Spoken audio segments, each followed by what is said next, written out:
আল্লাহ আল্লাহ আল্লাহ আল্লাহ আল্লাহ আল্লাহ আল্লাহ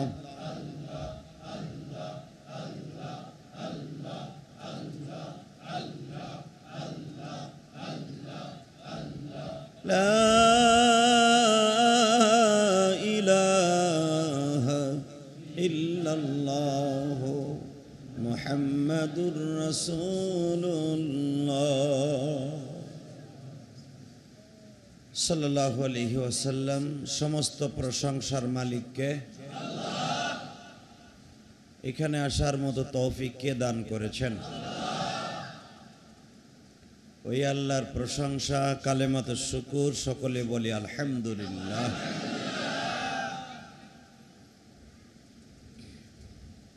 এই জায়গার নাম কি? আব্দুল বাইতুল গফুর জামগড়া জামে মসজিদ কর্তৃক আয়োজিত মুজাহিদে আজম রাজপথের লড়াকু সৈনিক অলিকুল শিরোমণি লক্ষ লক্ষ আলেমের কলিজার স্পন্দন হুসাইন আহমদ মাদানির হাতে গড়া অলি পীরে কামেল শেখুল ইসলাম শেখুল উলামা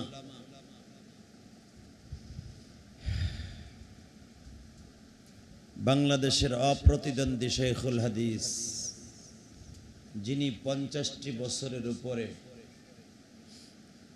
বুখারীর দর্শ দিয়েছেন। বাংলাদেশের দাওরা হাদিস এমন কোন মাদ্রাসা নাই যেখানে আল্লাহর ওলির হাদিসের দর্শ ওই মাদ্রাসার মধ্যে একজন ছাত্র নাই, এমন লোক পাওয়া যাবে না। শেখুল ইসলাম শাহ মুহাম্মদ আহমদ শফি রহিমাহুল্লাহ তাআলা, আল্লাহ হুজুরের কবরটাকে জান্নাতের টুকরা বানায় দেন। হুজুরের স্মরণে দোয়া মাহফিল, যদিও মসজিদটা ছোট্ট, মানুষ কিন্তু কম হয় নাই।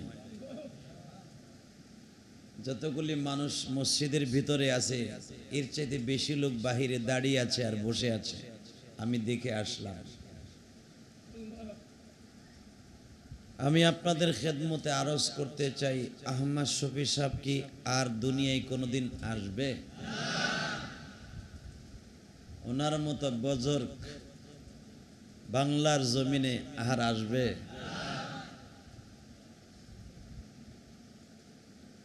আমার ভাইরা, বিশেষ করে আমার যুবক ভাইরা, আপনারা হয়তো শেখুল ইসলাম সম্পর্কে আপনাদের তেমন একটা ধারণা নাই, কিন্তু আহমদ শফি সাহেব একজন জিন্দা ওলি ছিলেন।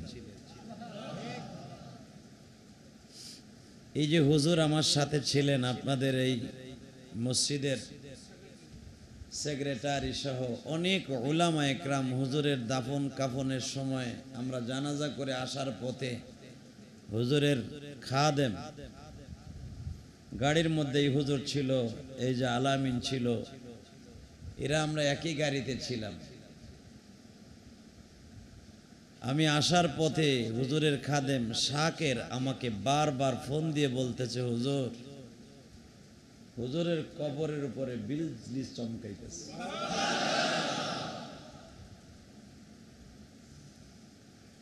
আলা ইন্না আউলিয়া আল্লাহ লা খাউফুন আলাইহিম ওয়া লা হুম ইয়াহজানুন।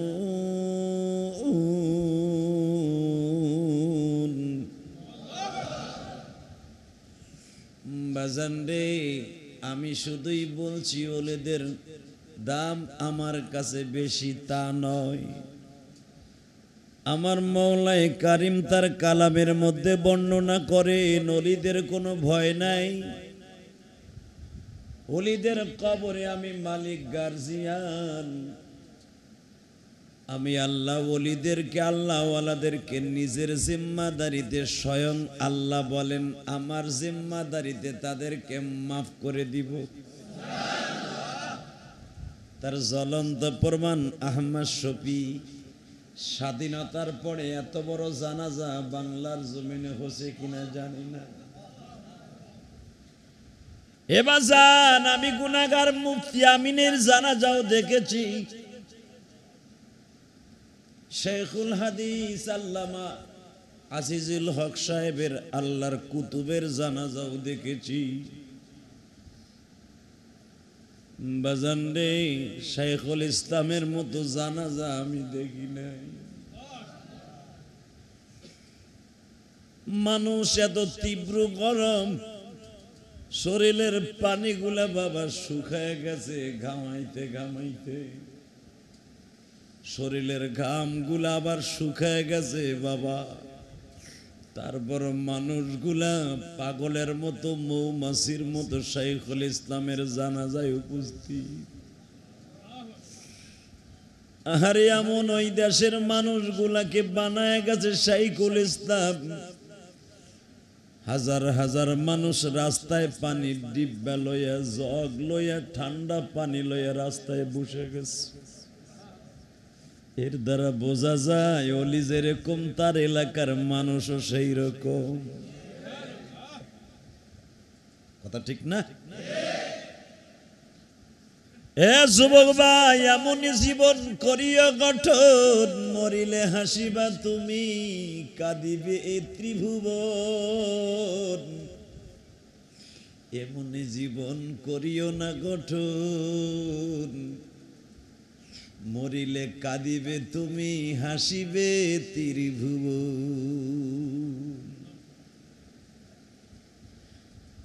শেখুল ইসলাম আহমদ শফি রহমাতুল্লাহ আলাইহি আল্লাহর কুতুব এমনই জীবন গঠন করে গেছে বাবা। কোটি কোটি মানুষ তার জন্য চোখের পানি ফেলে কাঁদে। চরমনায় আল্লাহর কুতুব এমন জীবন গঠন করে ঘুমিয়েছে বাবা। কোটি কোটি মানুষ কাঁদে। মনে রাখো ওলিরা কিন্তু বাজার দুনিয়ার থেকে চলিয়া যায়, জান্নাতে যাইয়া তারা রেশল। শেখুল ইসলামের মতো মানুষ বাংলার জমিনে আর আসবে? যার হুঙ্কারে আমাগো বাংলাদেশের প্রশাসন কাঁপত। আল্লাহর কুতুব অনেক দিন দীর্ঘদিন ধরে অসুস্থ। এই অসুস্থ বডি লইয়া যে রাস্তা দিয়ে যাইতো ওই রাস্তা দিয়ে শয়তান পর্যন্ত যাইতো না। যত বড় জালিম হোক না কেন, শেখুল ইসলামের সামনে মাথা পাতার মতো কোনো লোক ছিল না। এই কথা বলো না কেন? প্রধানমন্ত্রী সুদ্ধা, প্রধানমন্ত্রী নিজে বাবা বলে যাকে সম্বোধন করত।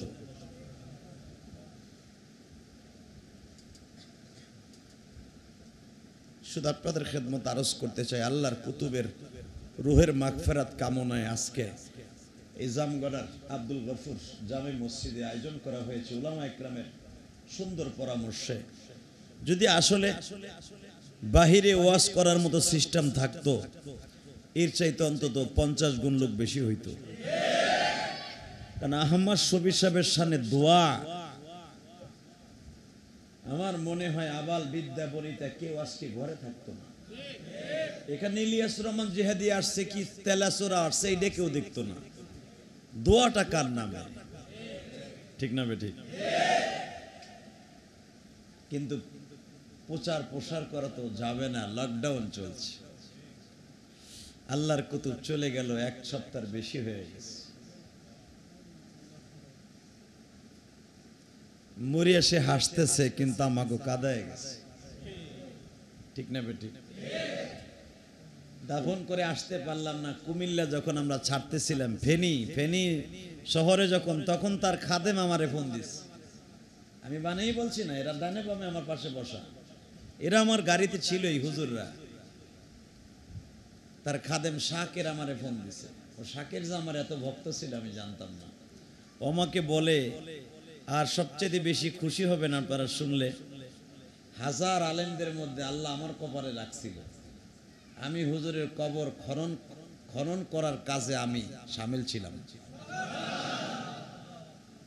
আমি গুনাহগার, হুজুরের কবর খনন করার সময় মাটি হাত দিয়ে তুলছি, বলছি দাফনের সময় থাকতে পারবো না, কিছু মাটি রেখে গেলাম।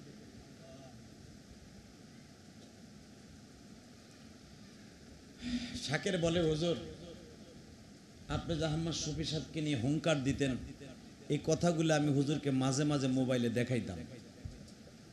হুজুর আপনাকে অনেক ভালোবাসতেন, কিন্তু আপনি তো হুজুরের কাছে জীবদ্দশায় আসেন নাই।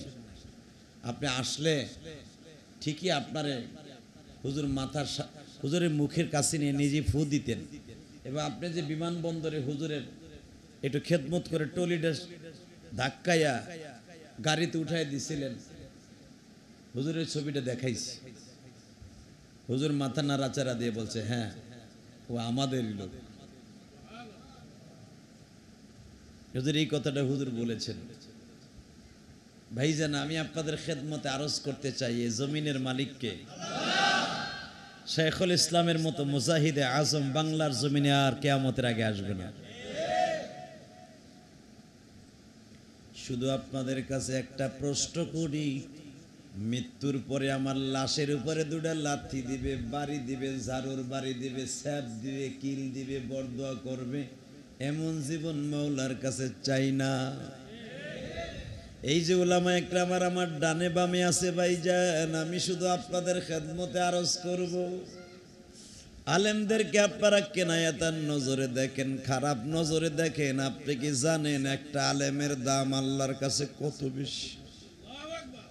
ইন্নামা ইয়াখশাল্লাহা মিন ইবাদিহিল উলামা ওয়া তিলকাল আমসালু নাদরিবুহা লিন-নাসি ওয়া মা ইয়াকিলুহা ইল্লাল আলিমুন। রব্বে কারীম কত সুন্দর আলেমদেরকে দুটা সার্টিফিকেট দিছে। আমি আল্লাহকে সবচাইতে বেশি ভয় পাই, অর্থাৎ আমার সবচাইতে বেশি ভালোবাসে আলেমরা। এখানে প্রধানমন্ত্রী, স্বরাষ্ট্রমন্ত্রী, প্রতিমন্ত্রী, ধর্মমন্ত্রীর নাম নেয় নাই আল্লাহ। এখানে আলেমদেরকে আল্লাহ এত রেসপেক্ট করেছে, এত ভালোবাসার মর্যাদা বাড়িয়ে দিয়েছে। আয়াত নাজিল হওয়ার সঙ্গে সঙ্গে আমার নবী বলে, আল উলামা ওয়ারাসাতুল আম্বিয়া। আলেমরা আমি নবীর ওয়ারিস। ওয়ারিস মানে কি? নবীর সন্তান। আপনি মারা যাবেন, আপনার সন্তান আপনার ওয়ারিস না? ওয়ারিসা সুলাইমান ওয়া দাউদ। কোরআনে আল্লাহ বলেন দাউদ আলাইহিস সালামের ওয়ারিস সন্তান হলো সুলাইমান। আমার বিশ্ব নবী আল উলামা ওয়ারাসাতুল আম্বিয়া, নবীদের ওয়ারিস। নবী এক বছর, আম্বিয়া বহু বছর। নবীদের ওয়ারিস, শুধু আমার নবীর ওয়ারিস না, নবীদের ওয়ারিস। সারা দুনিয়ায় যত নবী আসছে সব নবীর ওয়ারিস কায়েম কাম। নবীদের আসনে স্থলাভিষিক্ত হয়েছে উলামা ইকরাম। আবার এই আলেমদের মধ্যে ভাগ আছে না নাই? জোরে বলেন না কেন? ভাগ আছে না? তাহেরি মার্কা যদি আবার আলেম হয়, কথা কন না কেন? শুধু আপনাদের খেদমতে আরজ করি, আহমদ শফি সাহেবের মতো বাংলার জমিনে আর একজনও আসবে না। তাকে নিয়ে যে টিটকারা করবে, ওর দাঁতের চল ফাটায় ফেলবে। আমি ইলিয়াসুর রহমান জেহাদি হুজুরের পায়ের জুতার সমান। তার জীবনে যে বয়স হয়েছে, অর্ধেক বয়স আমি পাবো কিনা তাও তো সন্দেহ। যে কয় বছর বুখারী পড়াইছে, কোরআনের খেদমত করেছে, হাদিসের খেদমত করেছে, ওই কয়দিন আমি পাবো কিনা তাও তো আমি জানি না। আমি শুধু আমার আলেম ভাইদেরকে বলবো, আহমদ শফি সাহেবের বিরুদ্ধে স্ট্যাটাস দেওয়ার আগে, কলম ধরার আগে, এই আঙ্গুলটা চাপার আগে ফেসবুকে আঙ্গুলটাকে সামলে নেন। সে আলাউদ্দিন জিহাদি হোক আর তাহেরি হোক, পৃথিবীর যাই হোক, আমি আলেম হিসাবে তাদেরকে বলবো, হাসানুজ্জামান হোসাইনি আর একটা আছে বেয়াদব, কথা কন না কেন?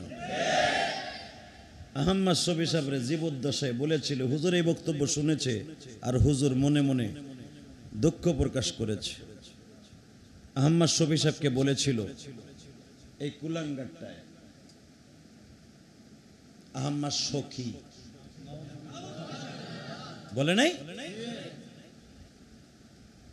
তুমি অপেক্ষায় থাকো হোসাইনি, তুমি অপেক্ষায় থাকো, তোমার বিচারে জমিনে কোটি মানুষ দেখবে। তুমি আহম্মদ শফি সাহেবকে আহম্মদ সখী বলেছো, এটাও জনগণে যেমনে দেখছে, তোমারে জনগণে কুত্তার মতো জুতা দিয়ে ঝাড়ু দিয়ে বাইরাবে রোডের উপরে খাড়ায়, এটাও তুমি দেখো।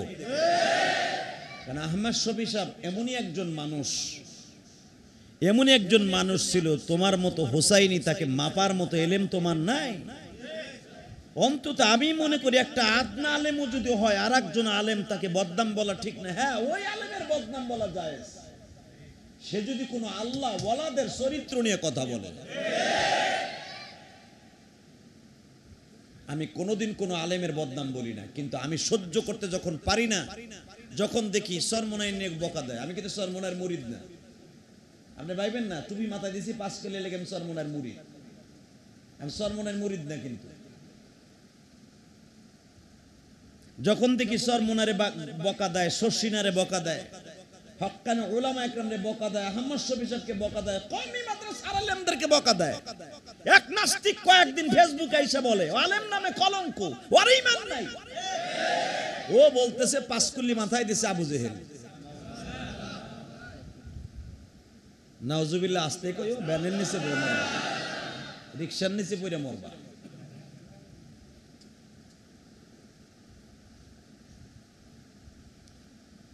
এই 5 কুলি টুপি কি ইহুদিরা মাথায় দেয়? হ্যাঁ, যে কইতেছে 5 কুলি মাথায় দেয় ইহুদিরা, হের মাথায় দেহি সেই আসলে ইহুদি যেটা দাজ্জালে মাথায় দিত, দাজ্জাল যেই মাথায় টুপি দিয়ে শয়তান ধোকা দিবে, এই টুপি ওর মাথায়। কারণ জাদ্দাল যেই টুপি মাথায় দিয়ে আসবে, ওই টুপির কোয়ালিটি তো হাদিসে বর্ণনা আছে, ওর টুপি দেখা যায় সে দাজ্জাল মার্কা। ও 5 কুলির ইহুদি মাথায় দিয়ে সেটা বলে। আল্লাহকে হেদায়েত নসিব করো। আল্লাহ আপনার কাছে আমার একটা দাবি, আমার ভাইদেরকে আপনি সঠিক বুঝ দান করো। তাহলে আপনারা বলেন, আরে সত্য কথা বলেন, এই যে মাথার সাথে 5 কুড়ি টুপিটা লাগে আছে, এই যে গোল টুপিটা লাগে আছে, আচ্ছা এই টুপিগুলো দেখতে ভাল লাগে না? যে দেখবেন একবারে টুপির ভিতরে বেঢঙ্গা একটা কোয়ালিটির সিস্টেম, আরে দেখলেই মনে হয় ও বড় শয়তানদের কোনো সেলা হইল।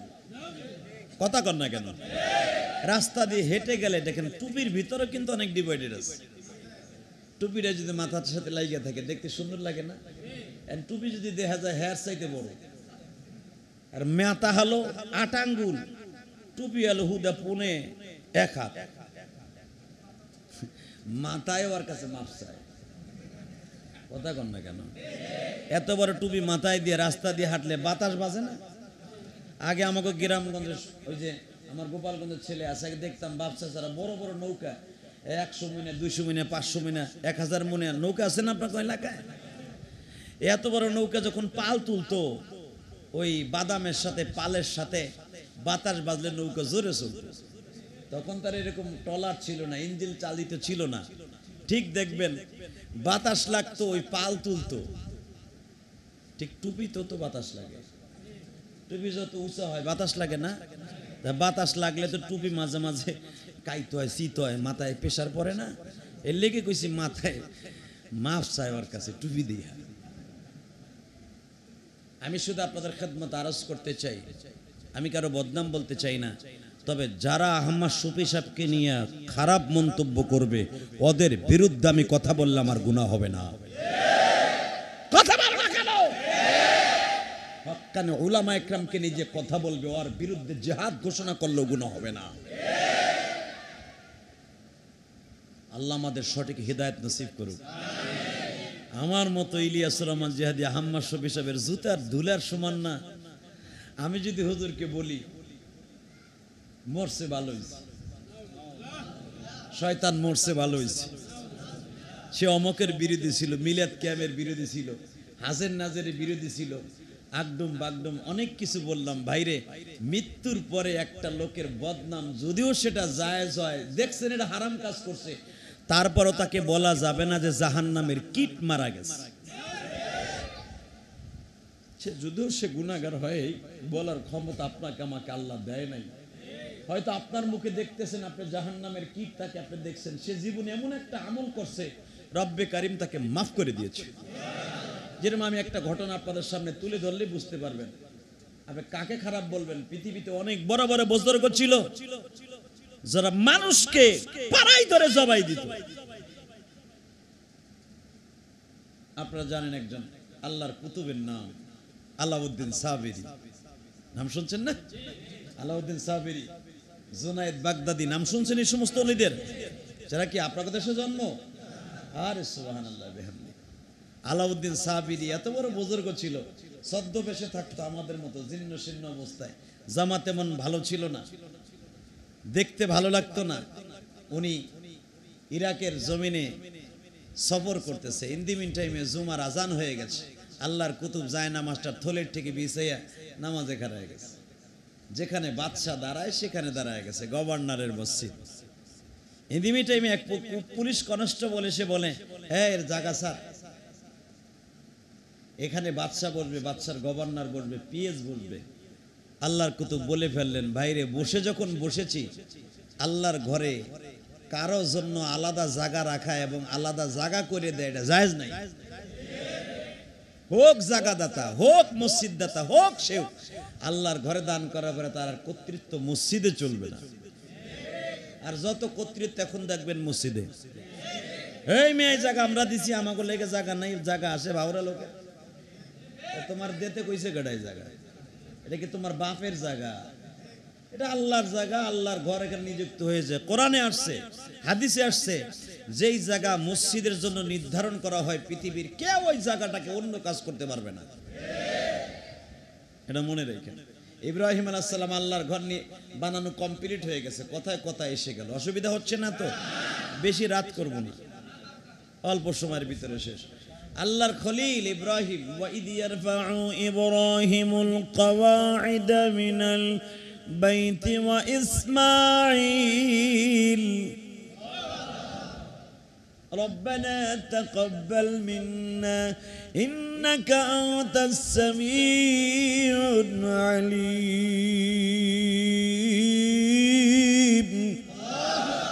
অন্য আয়াতে ইন্নাকা আনতাত তাওয়াবুর রহিম। ইব্রাহিম আল্লাহর খলিল দোয়া করলেন, রব্বে কারীম, আপনার অর্ডার দিয়েছেন, আমি মসজিদ বানাইলাম, যেই পাথরগুলা দিয়ে আমি মসজিদ ঘর নির্মাণ করেছি, বাইতুল্লাহ নির্মাণ করেছি, যেই পাথরগুলা লেগেছে সেইগুলাই মসজিদের সাথে সম্পৃক্ত করে দিয়ে লাগায় দিছি। আল্লাহর খলিল ইব্রাহিম রড সিমেন্ট কিছুই ব্যবহার করে নাই। এখনো পর্যন্ত বাবা বাইতুল্লাহ যেটা দেখতেছেন এত উঁচা, প্রায় 24-25 হাত উঁচা, এবং কাবার যে ছাদটা এটার মধ্যে কিন্তু কোনো রড নাই। আল্লাহর খলিল ইব্রাহিম এই একটা পাথরকে আর একটা পাথরের উপরে এইভাবে বসায় দেওয়ার সাথে লোহা যেমনি চুম্বকে টেনে ধরে এরকম টেনে ধরতো। অবাজান ইব্রাহিম হলো বাজার রাজমিস্ত্রি, তার 13-14 বছরের সন্তান ইসমাইল হলো যোগালি। যোগালি বুঝেন তো? জায়গায় যোগায় দেয়। এবং তার বিবি হাজেরা 100-র কাছাকাছি বয়স, এই মহিলাও হলো যোগালি মিস্তুরনি। ইসমাইল আলাইহিস সালাতু ওয়াস সালাম জাবালে কাবা, জাবালে মারওয়া, জাবালে সাফা, এই 5টা পাহাড় থেকে বাজান রে পাথরগুলা মাথায় করে নিয়ে আসতো। 13 বছরের সন্তান পাথরগুলা আনতে যায়া বাবা মাথার মধ্যে দাগ পড়ে গেছিল, হাতের মধ্যে ছিদ্র হয়ে গেছিল। এই হাতগুলা ইব্রাহিম শরীরে লাগায় বলে মালিক রে وَإِذْ يَرْفَعُ إِبْرَاهِيمُ الْقَوَاعِدَ مِنَ الْبَيْتِ وَإِسْمَاعِيلُ আল্লাহ মাগো দুই বাপ বেটারে তুমি তোমার ঘর নির্মাণ করতে বলছো, দেখো আমার কচি ইসমাইলের হাতটা ছিদ্র হয়ে গেছে। গাইবি আওয়াজ হচ্ছে ইব্রাহিম রে দুনিয়ায় জমজমের পানির মতো কোনো স্যাবলন কোনো মেডিসিন আমি বানাই নাই। আমার ইসমাইলের পায়ের গুড়গুড়ার আঘাতে জমজমের পানি জান্নাতের পানির ব্যবস্থা হয়েছে রে ইব্রাহিম। এই জমজমের পানি শুধু পানির পিপাসা নিবারণ করে না, কোন ক্ষুধার্ত মানুষ যদি জমজমের পানি পান করে ক্ষুধাও নিবারণ হয়ে যাবে। যত বড় অসুস্থ মানুষ হোক না কেন সঙ্গে সঙ্গে সে সুস্থ হয়ে যাবে। ও ইব্রাহিম,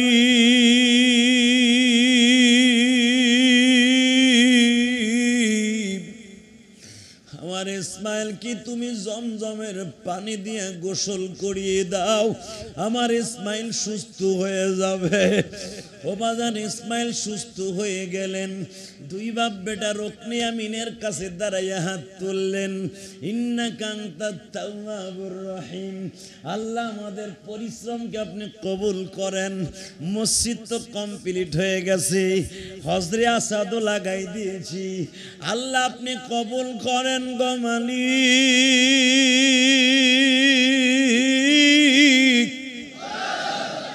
আমাদের তওবাকে কবুল করেন, আমাদের পরিশ্রমকে কবুল করেন। আল্লাহ দেখেন তো কাবা ঘরটা দেখতে সুন্দর কিনা। আমার আল্লাহ বললেন ওয়া ইব্রাহিম ওয়াযিন ফিন নাসি আইয়া ইব্রাহিম, ও ইব্রাহিম কাবার ছাদে উঠ, আমার পাগলদেরকে ডাক দে, যারা মায়ের গর্ভের থেকে এমন আমলে রওহার থেকে যারা আমার তোর আওয়াজ শুনবে ইব্রাহিম, তারা একদিন এই কাবার সামনে আসবে।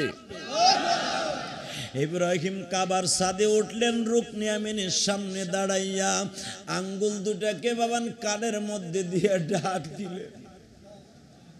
আল্লাহ কোরআনে বলেন আঙ্গুলগুলো এমন ভাবে ইব্রাহিম কানের মধ্যে দিলেন, ইব্রাহিমের এই মুখের আওয়াজ বাবা বাংলাদেশ নয়, জাপান নয়, চীন নয়, গোটা পৃথিবীর মাখলুকের কানে পৌঁছে দিছে। ও বাজান যারা ইব্রাহিমের আওয়াজ শুনছে সে যে মাখলুকই হোক সে যাবে। মনে রাখো গো বাবা, দুনিয়ায় পাঞ্জাবির কাপড় কিন্তু কম আবিষ্কৃত হয় না। মক্কা মদিনার ওই হেরেমের ভিতরে সব কাপড়ে চান্স পায় না। ও বাবা জুব্বার কাপড় সব কাপড় কিন্তু দুনিয়ার চান্স পায় না। এই সুতা যেই গাছে তৈরি হয় গো বাবা, এই গাছের মধ্যেও হয়তো মাওলাই কারিম ইব্রাহিমের কানের আওয়াজ শোনায় দিছে।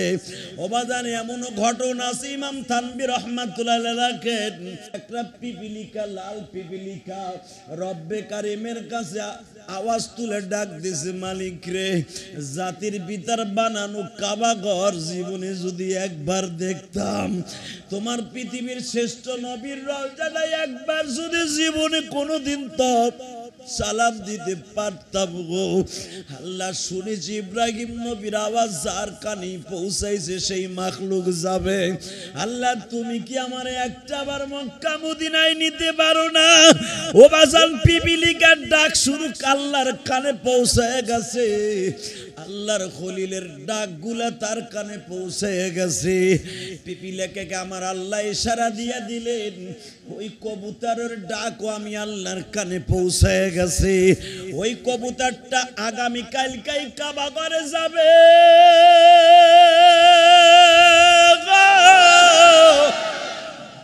আমি ওরে রেলগাড়ি বিমান বানাইলাম,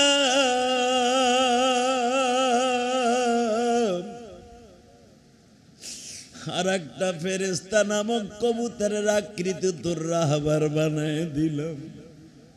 পিপিলিকাটাকে বললেন তুই ওর ডানার একটা পরের মধ্যে ঢুকিয়া পড়।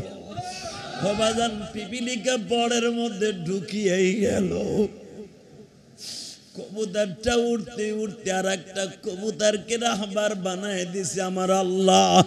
ওবাজান যাইতেছে যাইতেছে যাইতেছে, নবী যেই ঘরে জন্মগ্রহণ করেছে ওই ঘরের ছাদে আইসা বসে, আরে দুই চোখের পানি দিয়া কাঁদে আর বলে এই ঘরে আমার নবীর জন্ম।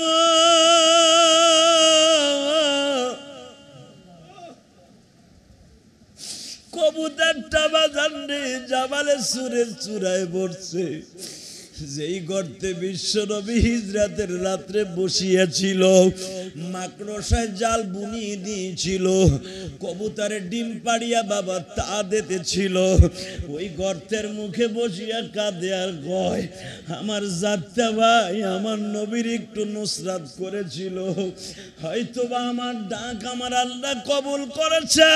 পিপিলিকা কিন্তু আর পরের মধ্যে বসে আছে। ও আমার জামগনার সাভারের ভাইরা, গাজীপুরের ভাইরা, আমি তোমাদের খেদমতে আরজ করতে চাই, পিপিলিকার ডাক যদি মওলায় শুনে, দুই ফোঁটা পানি দিয়ে তুমিও মওলারে বুঝায়া গাও। সারাদিন 11,000 টাকার চাকরি, গার্মেন্টে চাকরি করি, জীবনে মক্কা মদিনা দেখতে পারবো কিনা জানি না। পিপিলিকায় যদি যাইতে পারি আমারও কেন মানুষ বানাইলা, কেন আমার নিবানা? তোমার চোখের পানি যদি মওলার আদালতে আজকে হাজির হয়ে যায়, আমার কাছ থেকে তুমি সাক্ষী নাও গো বাবা, চোখের পানি ছাড়া দুনিয়ার কোনো আমল আল্লাহর আদালতে হাজির করানো যায় না। আমি একটা মাহারা সন্তান, আমার জীবনে 2004 সালে মওলার এই মসজিদের কোনায় বসে কাঁদতাম। এমনই একজন মসজিদের কোনায় বসে আমি কাঁদতাম আর বলতাম মালিক, যাদের টাকা আছে তারা হজে যায়, আমি ইলিয়াসুর রহমান জিহাদির টাকা নাই, আমারও তো মন আছে যাইতে মনে যায়। আমার আল্লাহর কাছে বাবা তাহাজ্জুদে কাঁদতাম, ওয়াজে বসিয়া মক্কা মদিনার ওয়াজ শুনলে কাঁদতাম। বাজান মেহরাবের ভেতর বসিয়া বসিয়া কান্দি, জুমার দিন যখন বসে বসে কান্দি, হঠাৎ করে একজন হাজি হজে যাবে আমারে বলে হুজুর আপনি হজে যাবেননি? আমি বললাম হুজুর ভাইজান আমার টাকা নাই। হে যুবক ভাই, 2004 সালের কথা বলছি, আমি কল্পনাও করি নাই হজে যাওয়ার একদিন আগে আমি যাইতে পারবো। আমার কাছে কোনো টাকা পয়সা কিছু ছিল না বাবা, মাত্র 15,000 টাকা ছিল আমার অ্যাকাউন্টে। ওই সময় হজ করতে বাবা 80 থেকে 90,000 টাকা লাগতো। বিশ্বাস করেন আমার আলেম ভাইরা, আমার রব্বে কারিমের ডাক শুরু হয়ে গেছে, আমার তো আর টাকা লাগবে না, টাকাই তো মওলায় জোগায়া দিবে রে ভাই। হজের ব্যবস্থা হয়ে গেল, বিমান বাবা ফ্লাইট পড়িয়া গেল, আমার আল্লাহ ডাক দিয়া নিয়ে গেলেন মক্কা মদিনায়। জীবনের প্রথম ওই জায়গাটাই জড়াই ধরে কাঁদলাম, যেখানে ইব্রাহিম দাঁড়ায়া কাঁদছিল, ফিহি আয়াতুম বাইনাতুম মাকামু ইব্রাহিম, যেখানে ইব্রাহিম আল্লাহর খলিল এখানে দাঁড়ায় দাঁড়ায় কান্ত। হজের মাসলা তো মোটামুটি জানা আছে, কাবা ঘরের কোথায় কোথায় দোয়া কবুল হবে তাও জানা আছে ভাইজান। দাঁড়ায় দাঁড়ায় যখন কান্দি, আল্লাহকে প্রথমে ডাক দিয়া বললাম আল্লাহ ইব্রাহিম নবীর ডাক যেখানে কবুল হয়েছে, আমি গুনাহগার, তুমি আমারে কেমনে আনছো তোমার রহমতের চাদর দিয়া ঢাকিয়া, তবে তোমার কাছে একটা জিনিস আমি চাই। বিশ্ব নবী বলেছেন মান হাজ্জালিল্লাহ ওয়ালাম ইয়ারফাস ওয়ালাম ইয়াফসুক রাজাকা ইয়াউমিন ওয়ালাদাতহু ওয়া উম্মুহু মুত্তাবাকুন আলাইহি, যারা হজ করতে জীবনে প্রথম কাবা ঘর নজরে দেখি আল্লাহু আকবার বলিয়া যা চাবে তাই পাবে। ওই হাজি এমন নিষ্পাপ হয়ে যাবে, কায়াউমিন ওয়ালাদাতহু ওয়া উম্মুহু, মনে হয় তার মায়ের গর্ভ থেকে আজকে ভূমিষ্ঠ হইল। আল্লাহ উমরাও শেষ হয়ে গেছে, তোমার কাবাঘরটাও দেখা হয়ে গেছে, হজরে আসওয়াদ চুমা দেওয়াও হয়ে গেছে।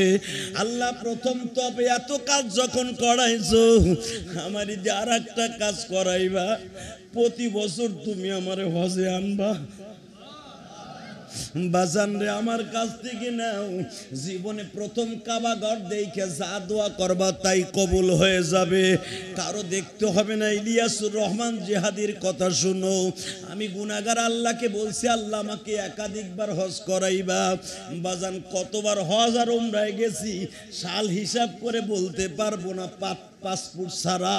শুধু আমি তোমাদের কাছে দুইটা পাও ধরে বলিয়া যাই, চোখের পানি দিয়ে আমার আল্লাহরে দেখাইয়া দিয়া বলো, মালিক জীবনে একটা বার মক্কা মদিনায় নিবানি।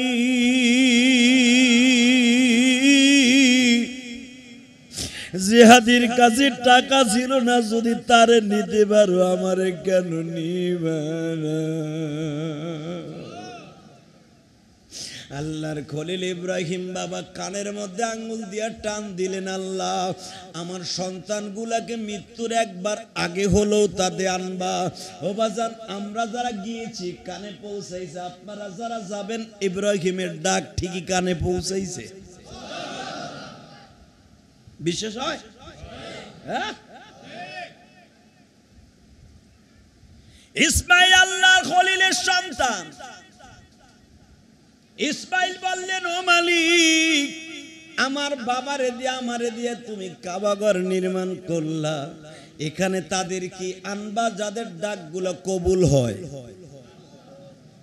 জোরকান আলহামদুলিল্লাহ। আল্লাহ আপনাদের কবুল করুক, একটা বার যাওয়ার তৌফিক দান করুক।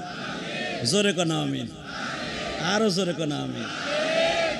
বলতেছিলাম বাবা ইব্রাহিম কান্দে, ইসমাইলও কান্দে। ইন দি মিন টাইমে দেখে ইব্রাহিম আর ইসমাইলের কানের সাথে সুর লাগাইয়া পাথরও কান্দে, ছোট্ট ছোট্ট পাথর, যেগুলা কাবা ঘরের সাথে লাগে না। তাফসিরে জালালের মধ্যে আসছে, আমি গুনাহগার, তাফসিরে জালালেন 6 বছর পড়াইছি সূরা বাকারার এই আয়াতের তাফসির দেখবেন। আল্লাহর খলিল ইব্রাহিম দেখে ঘটনা কি, কাঁদি তো এখানে আমরা 3 জন, আমি, আমার বিবি আর আমার সন্তান ইসমাইল। আমি রাজমিস্ত্রি, যোগালি আমার সন্তান, আমার বিবিও যোগালি। কান্দে বা চতুর্থ জনকে বাবা দেখে, শুধু চতুর্থ জন নয়, কাবার আশেপাশে যত পাথর আছে সবাই কান্দে। পাথর একটা হাতে নিয়ে কয়, কাদস কাইটা কি সলিমুদ্দির পোলা কলিমুদ্দি, যে পাথরের কথা সে শুনবে, জাতির পিতা ইব্রাহিম। কাদস কে? পাথরের জবান খুলে দিলেন মালিক। পাথর বলতেছে, ইব্রাহিম রে, জাহান্নামের কাষ্ট হবে মানুষ আর পাথর। ওয়াকুদুহান নাস ওয়াল হিজারা উইদ্দাত লিল কাফিরিন। মালিক বলেন আমি জাহান্নামের ইন্ধন বানাবো মানুষ আর পাথর দিয়া। ইব্রাহিম রে, বড় পাথরগুলো আপনি কাবা ঘরের সাথে লাগাইলেন, আমরা ছোট্ট পাথর বিদায় কাবার সাথে থাকতে পারলাম না। ইব্রাহিম যদি কাবার সাথে থাকতাম রে, জাহান্নামের আগুনে স্পর্শ করতো না। ইব্রাহিম আল্লাহর খলিল পাথরগুলাকে হাতে নিয়ে মালিকের দপ্তরে টেলিফোনে কথা কয়। আল্লাহ পাথরে কি কয়? তুমি কও, পাথর তো তুমিই বানাইছ। আল্লাহ বলেন, ইব্রাহিম রে, যেই পাথরগুলা কান্দে ওই পাথরগুলাকে বড় পাথরের উপরে রাখিয়া বাটিয়া ফেলা। হলিদ মরিচ যেমনে বাটে এমনি ছাতু ছাতু বানায় ফেলা, ময়দার মতো। আল্লাহর খলিল পাথরগুলাকে বড় পাথরের উপরে রাখিয়া বাজান পিষে ফেললেন, পাউডার বানায় ফেললেন। আল্লাহ এখন কি করব? কয় গামছায় বানলাম, এখন কি করব? খাইয়া ফেলাম না। কাবার ছাদে কাবার ছাদে উঠলেন। আপনারা জানেন তাফসির জালালাইনের মধ্যে আসছে, জালালউদ্দিন সুয়ুতী রাহমাতুল্লাহ আল্লাহর কুতুব লেখেন, ইব্রাহিম ওই পিসা পাথর পাউডারের মতো পাথরগুলাকে বাবা এদিকে রকনি আমিন আমাদের দেশের দক্ষিণ দিক, এখানে দাঁড়াইয়া বাবা বাতাসের উপরে গামছাটা তুলে ধরলেন। আল্লাহর কুদরতি বাতাস শিমাল হাওয়া শুরু হয়ে গেল।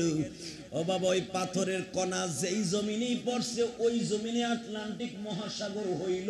কিয়ামতের আগে ওই জায়গায় চর পড়িয়া মসজিদ হবে। আমাদের দেশে সাগরের মাঝখানে মসজিদ আছে না নাই? কন্ত কোথায় তা তো জানেন না। সেন্ট মার্টিন চিনেন? সেন্ট মার্টিন এর নাম শুনছেন? সেন্ট মার্টিন মসজিদ আছে না নাই? হ্যাঁ, এটা সাগরের মাঝখানে, হাজার হাজার মাইল সাগর সেন্ট মার্টিন। আপনি টেকনাফ থেকে বেড়ায় 4 থেকে 5 ঘন্টা সময় লাগে স্পিরিট বোট মার্কা ট্রলারে।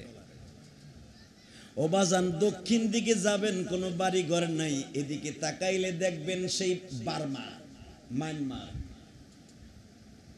শত শত মাইল ভিতরে কোনো বাড়ি ঘর নাই, মাঝখান দিয়ে মৌলাই কারিম একটা দ্বীপ উঠে দিল, তার নাম রাখছে সেন্ট মার্টিন। ওখানে মসজিদ আছে না নাই? মাদ্রাসা আছে না নাই? তা সাগরের মাঝখানে বাবা মসজিদ আছে না নাই? এ মুসলমানের পোলা, ওই যে ইব্রাহিমের পাথর সেন্ট মার্টিন পড়ছে, যেখানেই পড়ছে বাবা, যদিও আটলান্টিক মহাসাগরের মাঝখানে পড়ে থাকে, চর পড়ে মসজিদ হইব। এই জায়গায় বাবা আজ থেকে 50 বছর আগে জোর জঙ্গল খাটাস বড় বড় শিয়াল বাস করত। এখনো মনে হয় শিয়ালে ডাকে, কথা কর না কে? 10 বছর আগে শিয়াল ডাকে নাই? বন জঙ্গল ছিল না এখানে? এখানে বাবা কবুল হয়ে গেছে, ইব্রাহিমের পাথর পড়ছে, মসজিদ হয়ে গেছে। এখন যদি আপনি জায়গা দিয়া মনে মনে ভাবেন আমগো জায়গা, আমাগো কয় বাপ বেটার জায়গা নাই, কথা কর না কেন? জায়গাটা কি আমার? জায়গাটা আপনার। এই জন্য আমি বলেছি, কেন বলেছি, আমি ইলিয়াসুর রহমান জিহাদি আপনাদের দোয়ার খাতিরে বাবা 1,20,00,000 টাকা দিয়ে একটা মসজিদের জায়গা কিনছি। আলহামদুলিল্লাহ বলেন। জায়গা কিনতে যাইয়া কারো কাছ থেকে 1,20,00,000 টাকার মধ্যে 20টা টাকাও নেই। আমি মসজিদের জায়গা কিনতে যাইয়া বাবা নিজের 2টা বাড়ি বেচে ফেলাইছি। ওই যে মিডিয়ার লোক আছে, জিজ্ঞেস করেন, একটা মিথ্যা কথা বলবো না আল্লাহর ঘরে বসে। দলিল হবে আগামীকাল মসজিদের জায়গা। আলহামদুলিল্লাহ বলেন। দলিল লাগবে 3 লাখ টাকা, তাও কারো কাছ থেকে 1 টাকা চাই নাই। আপনারা না কন মোল্লারা খালি পরের বাতে বাগুন দেয়। আমি অল বাংলাদেশে আলেমদের দেখায় দিলাম, আলেমরা খালি পরের বাতে বাগুন দেয় না, আলেমরা নিজের পয়সা খরচ করে আল্লাহর ঘরের জায়গা কিনে। আলহামদুলিল্লাহ বলেন না কেন? আপনি বলেন না বক্তারা টাকা নিয়ে কি করে? মাদ্রাসা করেছি, কারো কাছ থেকে 4 আনা পয়সা নিয়ে মাদ্রাসা করি নাই। আলহামদুলিল্লাহ বলেন। বাজান রে, আলেম ওলামার শক্তি এখনো আছে না নাই? আলেম ওলামার মন মানসিকতা আছে না নাই? আরে মেয়ে এক ওয়াক্ত নামাজ না পড়ালে কি হয়েছে তোমার? কিসের ইমামতি করো? বর্তমানে আলেমদেরকে বানায় ফেলছে বাবা জিম্মি, কর্মচারী। গার্মেন্টের কর্মচারীর বেতন দেয়, ইমামেরও বেতন দেয় না।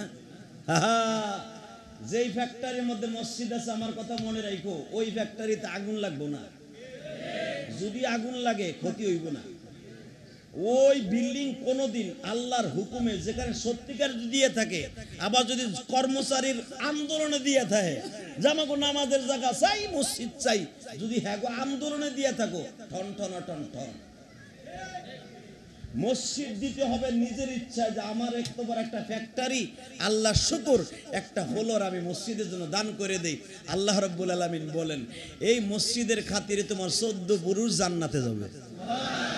এই মসজিদের জায়গা যারা দিয়েছেন, আমি দেখলাম তাদের আওলাদ ফারজান, আমার ভাইদের চেহারা দেখলাম, এত সুন্দর, ভাল লাগলো আমার মন বলে এই মসজিদ অনেক বড় হবে একদিন, ইনশাল্লাহ। বলেন না কেন?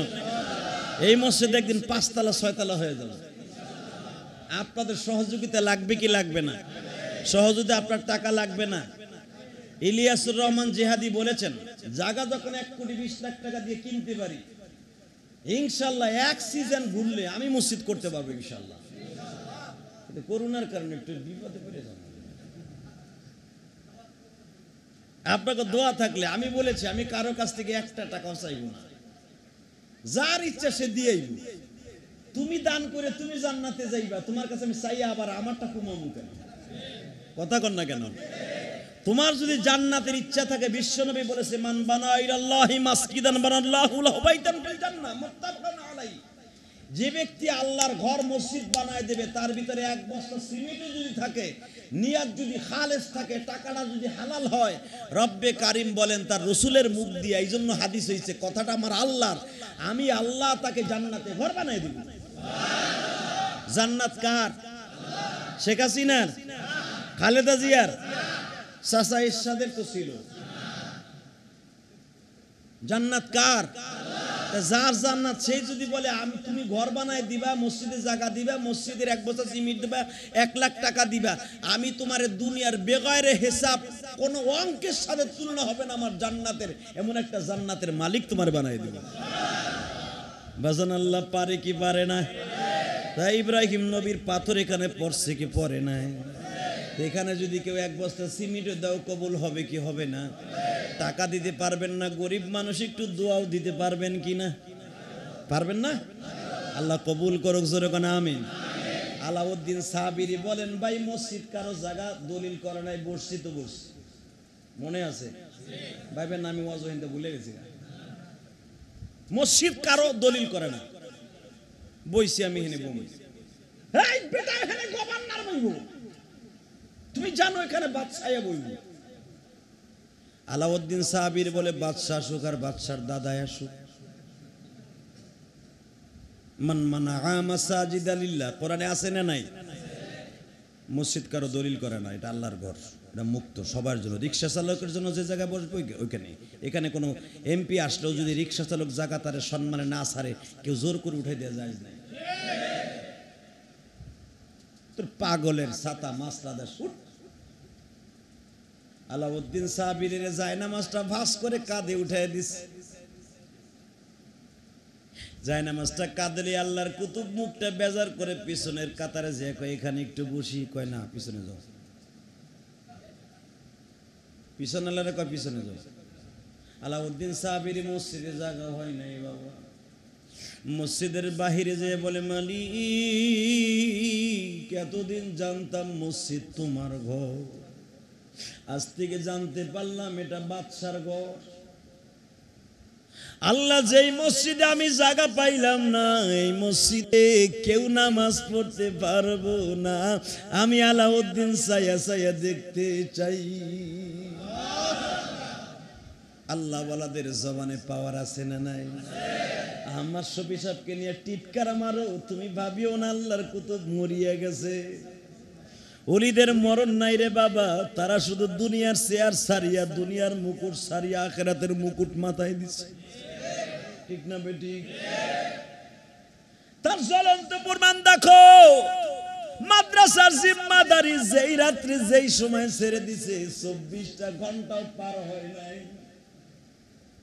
মাদ্রাসা থেকে ইস্তেফা দিল, হাটাজারি মাদ্রাসা থেকে। পরের দিন ওই টাইমটা আসার আগে আল্লাহর ডাকে চলে গেল। এর দ্বারা তুমি কি বুঝলাম? আমার শফিরে মুকুটবিহীন সম্রাট তুমি।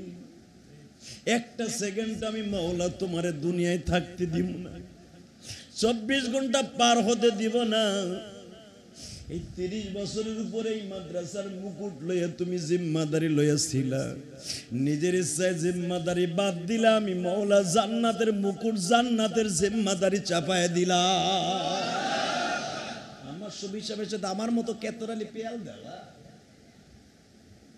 দুনিয়ার জিম্মাদারি শেষ, আখিরাতের জিম্মাদারি উঠাই দিছে। আল্লাহর কুতুব কারে কয় দেখে, খবরদার আলেমদের সাথে সেভাবে ব্যবহার করিয়েন। আলাউদ্দিন সাবিরি মসজিদের বাহিরে যায় বলে, মৌলা মসজিদে যে বাচ্চা সহ যারা আছে তাদেরকে নামাজ কেমনে পড়াইবা? ইমাম সাহেব নামাজে দাঁড়ায় গেছে, আলাউদ্দিন সাবিরি বাহিরে দাঁড়িয়ে রিমোট হাতে নিছে, মসজিদের রিমোট।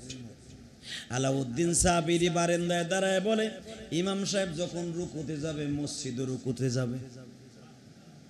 ইমাম সাহেব রুকুতে গেছে, কাঠ দিয়ে বাজানো ওই জামানায় তো অধিকাংশ কাঠের মসজিদ ছিল, অন্ধের সুন্দর মসজিদ। আলাউদ্দিন সাহাবীর দেখতেছে দাঁড়ায় দাঁড়ায়, ইমাম সাহেব রুকুতে যায়, মসজিদ এখনো দাঁড়ানো। আলাউদ্দিন সাহাবীর মালিকের কাছ থেকে অর্ডার নিলেন, মালিক আমি মসজিদ দিয়ে রুকু দেখতে চাই। ইমাম সাহেব রুকুতে, মসজিদ রুকুতে, মসজিদের ওয়াল সুদ্ধা পশ্চিম দিকে হেলে গেছে। এখন ইমাম খাড়ায় থাকবো না দৌড় দিব? ইমাম দিছে আগে দৌড়, মনে করছে ভূমিকম্প হইছে, দিছে তো বাদশা তো বেড়া বাইঙ্গে দৌড়। মন্ত্রী যারা আলাউদ্দিন সাবির ঘাট ধরে বাইরে ছিল সেগুলো দৌড়ে মসজিদ খালি। আলাউদ্দিন সাহাবীর মসজিদের বাহিরে দাঁড়ায় বলে, মালিক সবাই বের হয়ে গেল, মসজিদ তো আর বের হতে পারবে না, মসজিদ দিয়ে নামাজ কমপ্লিট করতে হবে। মসজিদকে বলে সামি আল্লাহু লিমান হামিদা, খাড়ায় গেছে, আল্লাহু আকবার বলছে, আবার মাটির সাথে মসজিদ মিশিয়ে গেছে, আবার আল্লাহু আকবার বলছে, খাড়ায় গেছে। ও বাজার, দূরে দাঁড়ায় দাঁড়ায় মানুষগুলো দেখে এটা আবার কোন পাগলা হাতের ইশারা ইমামতি করে। এ যুবক রে, এই দৃশ্য দেখিয়া বাচ্চা দৌড়ে গেছে। বাচ্চা ফয়সাল দৌড়ে যায় বলে, কোথায় তোমার বাড়ি?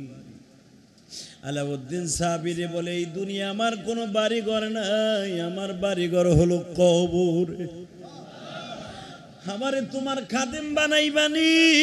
ও বাচ্চা ফয়সাল,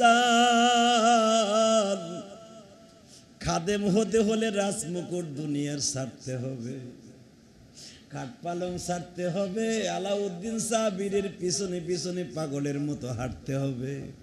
ও বাজান, আলাউদ্দিন সাহাবীর খাদেম হয়ে গেল বাচ্চা ফয়সাল। আরো জোরে কর, আরো জোরে কর। আল্লাহর কাছে ওলিদের দাম আছে না নাই? জুনায়েদ বাগদাদি কুস্তির প্রতিযোগিতার জন্য বাবা সারা পৃথিবীর কুস্তিবিদরা উপস্থিত, সারা পৃথিবীর কুস্তিবিদরা উপস্থিত। ইরাকের জমিনে সালমান পার্কের ভিতরে শত শত কুস্তিবিদরা বাবা একত্রিত হয়ে গেল। সবাই দরখাস্ত জমা দিছে, জুনায়েদ বাগদাদির বিরুদ্ধে বাবা কুস্তি হবে। জুনায়েদের এগেনস্টে দাঁড়ায় গেছে আব্দুল্লাহ কুরাইশি। আব্দুল্লাহ কুরাইশি দাঁড়ায় গেছে জুনায়েদ বাগদাদির মাঠের মধ্যে দাঁড়ায়। জুনায়েদ জিজ্ঞেস করে, তোমার নাম কি? আব্দুল্লাহ। তুমি কি আমার একটা ঘুষি সহ্য করতে পারবা? আমার একটা ঘুষির ওজন হলো 8.5 মণ। মুসলমানের কুস্তিবিদের মধ্যে একজন কুস্তিবিদ, পাকিস্তানের নাম ছিল মোহাম্মদ আলী কেলে, নাম শুনছেন? যার একটা ঘুষির ওজন ছিল 5.5 মণ। 5.5 মণের পাথর দিয়ে ওয়ালে গুতা দিলে যতটুকু ফাটতো, মোহাম্মদ আলী কেলে ঘুষি দিলে ওই রকম ফাটতো। জুনায়েদ বাগদাদির ঘুষির ওজন ছিল বাবা 8.5 মণ। জুনায়েদ বাগদাদি কুস্তির মাঠে দাঁড়ায় গেছে, আব্দুল্লাহ কুরাইশিও দাঁড়ায় গেছে। জুনায়েদের রান এত মোটা, আব্দুল্লাহ কুরাইশির রান বাবা এত মোটা না, পুরা বডিতে যতটুকু গোশত জুনায়েদের এক রানে সেই গোশত। জুনায়েদ বাগদাদি আব্দুল্লাহরে জিগায়, মিয়া তুমি আমার একটা ঘুষি সহ্য করতে পারবা? ওই আব্দুল্লাহ দাঁড়ায় বলে, জুনায়েদ রে, আন্নাল কুওয়াতা লিল্লাহি জামিআ, সর্বময় ক্ষমতার মালিক আমার আল্লাহ। ওয়া তুইজ্জু মান তাশা ওয়া তুযিল্লু মান তাশা বিয়াদিকাল খায়র, ইন্নাকা আলা কুল্লি শাইইন কাদির। আল্লাযী খালাকাল মাউতা ওয়াল হায়াতা লিয়াবলুয়াকুম আইয়ুকুম আহসানু আমালা, তাবারাকাল্লাযী বিয়াদিহিল মুলক। এ জুনায়েদ, হাতের ক্ষমতা দেখাস, তোর হাতের ঘুষির ওজন আমি সহ্য করতে পারবো। তাবারাকাল্লাযী বিয়াদিহিল মুলক, যে আল্লাহর হাতে তামাম পৃথিবীর ক্ষমতা, ওই মালিক যদি তোরে ঘুষি দেয় রে জুনায়েদ, তুই কোথায় যাবি? ক্ষমতা দেখাইস না রে জুনাইদ। জুনাইদ বাগদাদি বলে কুস্তির মাঠে এত বছর কুস্তি লাগাই কেউ আমার বিরুদ্ধে আমার এগেনস্টে দাঁড়ায় আমার পিঠকে জমিনে ঠেকাইতে পারলো না। এই পাগলা আবার কোথার থেকে আসলো আমার কুস্তির মাঠে দাঁড়াই ওয়াজ করে? হ্যাঁ, তোর বাড়ি কই? জুনাইদ, তাহলে আমার পরিচয়টা নাও। এই যে কাগজে লেখা আছে আমার নাম আব্দুল্লাহ কুরাইশি। কুরাইশি মানে ও জুনাইদ, আমি কুরাইশ বংশের সন্তান। লিইলাফি কুরাইশিন ইলাফিহিম রিহলাতাশ শিতাই ওয়াস-সাইফ। দুনিয়ায় কোন বংশ নাম নিয়ে আমার আল্লাহ তো সম্মান দেয়। জুনাইদ রে, 1 নাম্বার অপশন, 2 নাম্বার আমার অপশন, 2 নাম্বার ক্রেডিট, আমি একজন আলেম। 3 নাম্বার অপশন রে জুনাইদ, ফাআম্মাল ইয়াতীমা ফালা তাকহার। আমি একজন এতিম মানুষ রে জুনাইদ। এতিম যারা দুঃখে পেট ভরা এই জমিনের মাঝে, এতিম যারা দুঃখে পেট ভরা এই জমিনের মাঝে, এতিমের কষ্ট দিলে আল্লাহ বেজার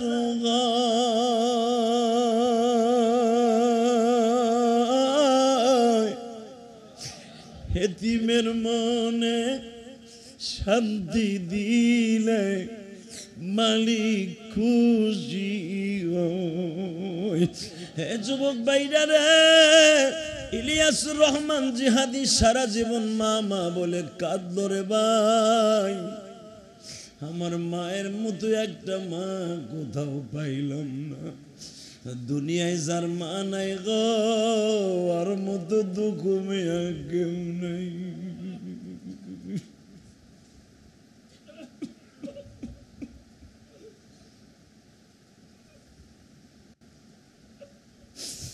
তোমাদের যাদের মা আছে বুঝলা না রে ভাই, মা কি জিনিস না। পৃথিবীর কত রাষ্ট্রে গেলাম রে ভাই, আমার জনম দক্ষিণের মতো মা কোথাও নাই রে ভাই। তোমাদের মা কে কোন জায়গায় পড়ে আছে আমি জানি না।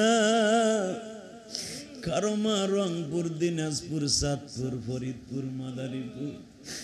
কারো মা পৃথিবীর ময়মনসিংহ, কিশোরগঞ্জ, জামালপুর, সরিষাবাড়ি, যে যেখানেই পড়ে আছে গো ভাই।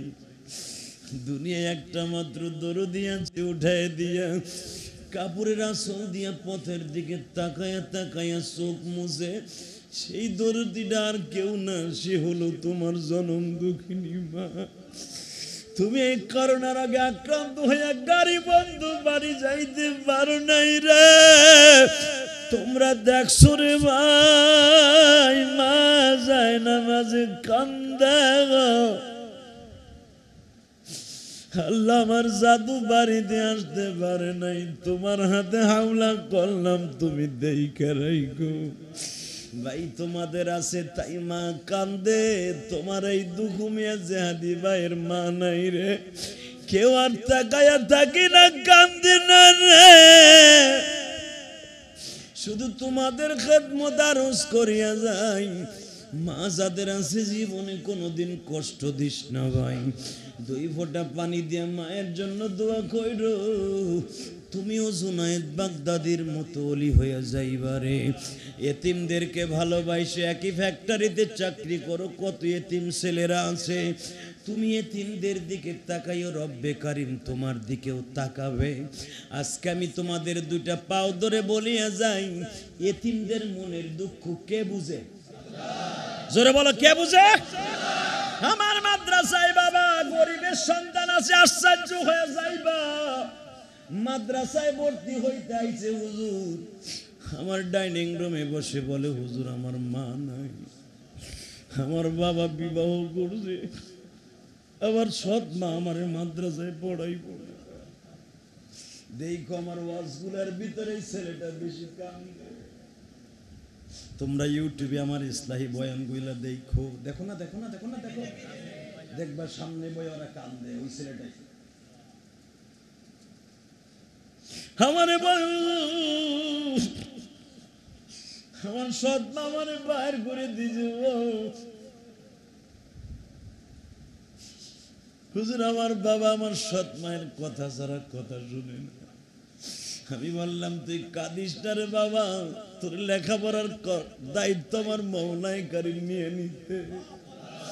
জেহাদিও তো তোর মতো বয়সে মা হারাইছে, তুই চিন্তা করিস না, তুই আলেম হবি। ও বাবা মাদ্রাসায় খাইতেছে পড়তেছে, কাপড়ের ব্যবস্থাও আমার মাদ্রাসার থেকে হয়। আপনারা ভাবেন আলেম ওলামার টাকা নিয়ে কি করে বাবা? ওয়াজের আলেম ওলামা বক্তা, সব বক্তা সমান নয়। আমি আমার জীবনে সবচেয়ে আল্লাহর কাছে চাইছিলাম, আল্লাহ আমার একটা মসজিদ মাদ্রাসা না করায় কবরে ডাক দিও না। আল্লাহ এক এক করে পুরা করতেছে। আলেম ওলামার জন্য দোয়া করে না। আহমদ শফি সাহেবের জীবনটাই শেষ করে দিয়েছে হাটহাজারী মাদ্রাসায়। আমি শুনলাম তার খাদেমের মুখ থেকে বাবা, যেইখানে গাড়ি রাখা হয়েছিল আমাদের, যে গাড়িতে আমরা আসছি, এই আলামিনও ছিল, ইমাম সাহেব ছিল, ওই গাড়ি সেই বাড়িতে রাখছে। ওই বাড়ি একটা লোক আমারে বলল, হুজুর আহমদ শফি সাহেব পুরান মসজিদ ঢালাই দেওয়ার সময় সিমেন্ট হুজুর মাথায় করে নিয়ে ছাদ ঢালাই দিছে। ওই মসজিদের পাশে হুজুরের কবর।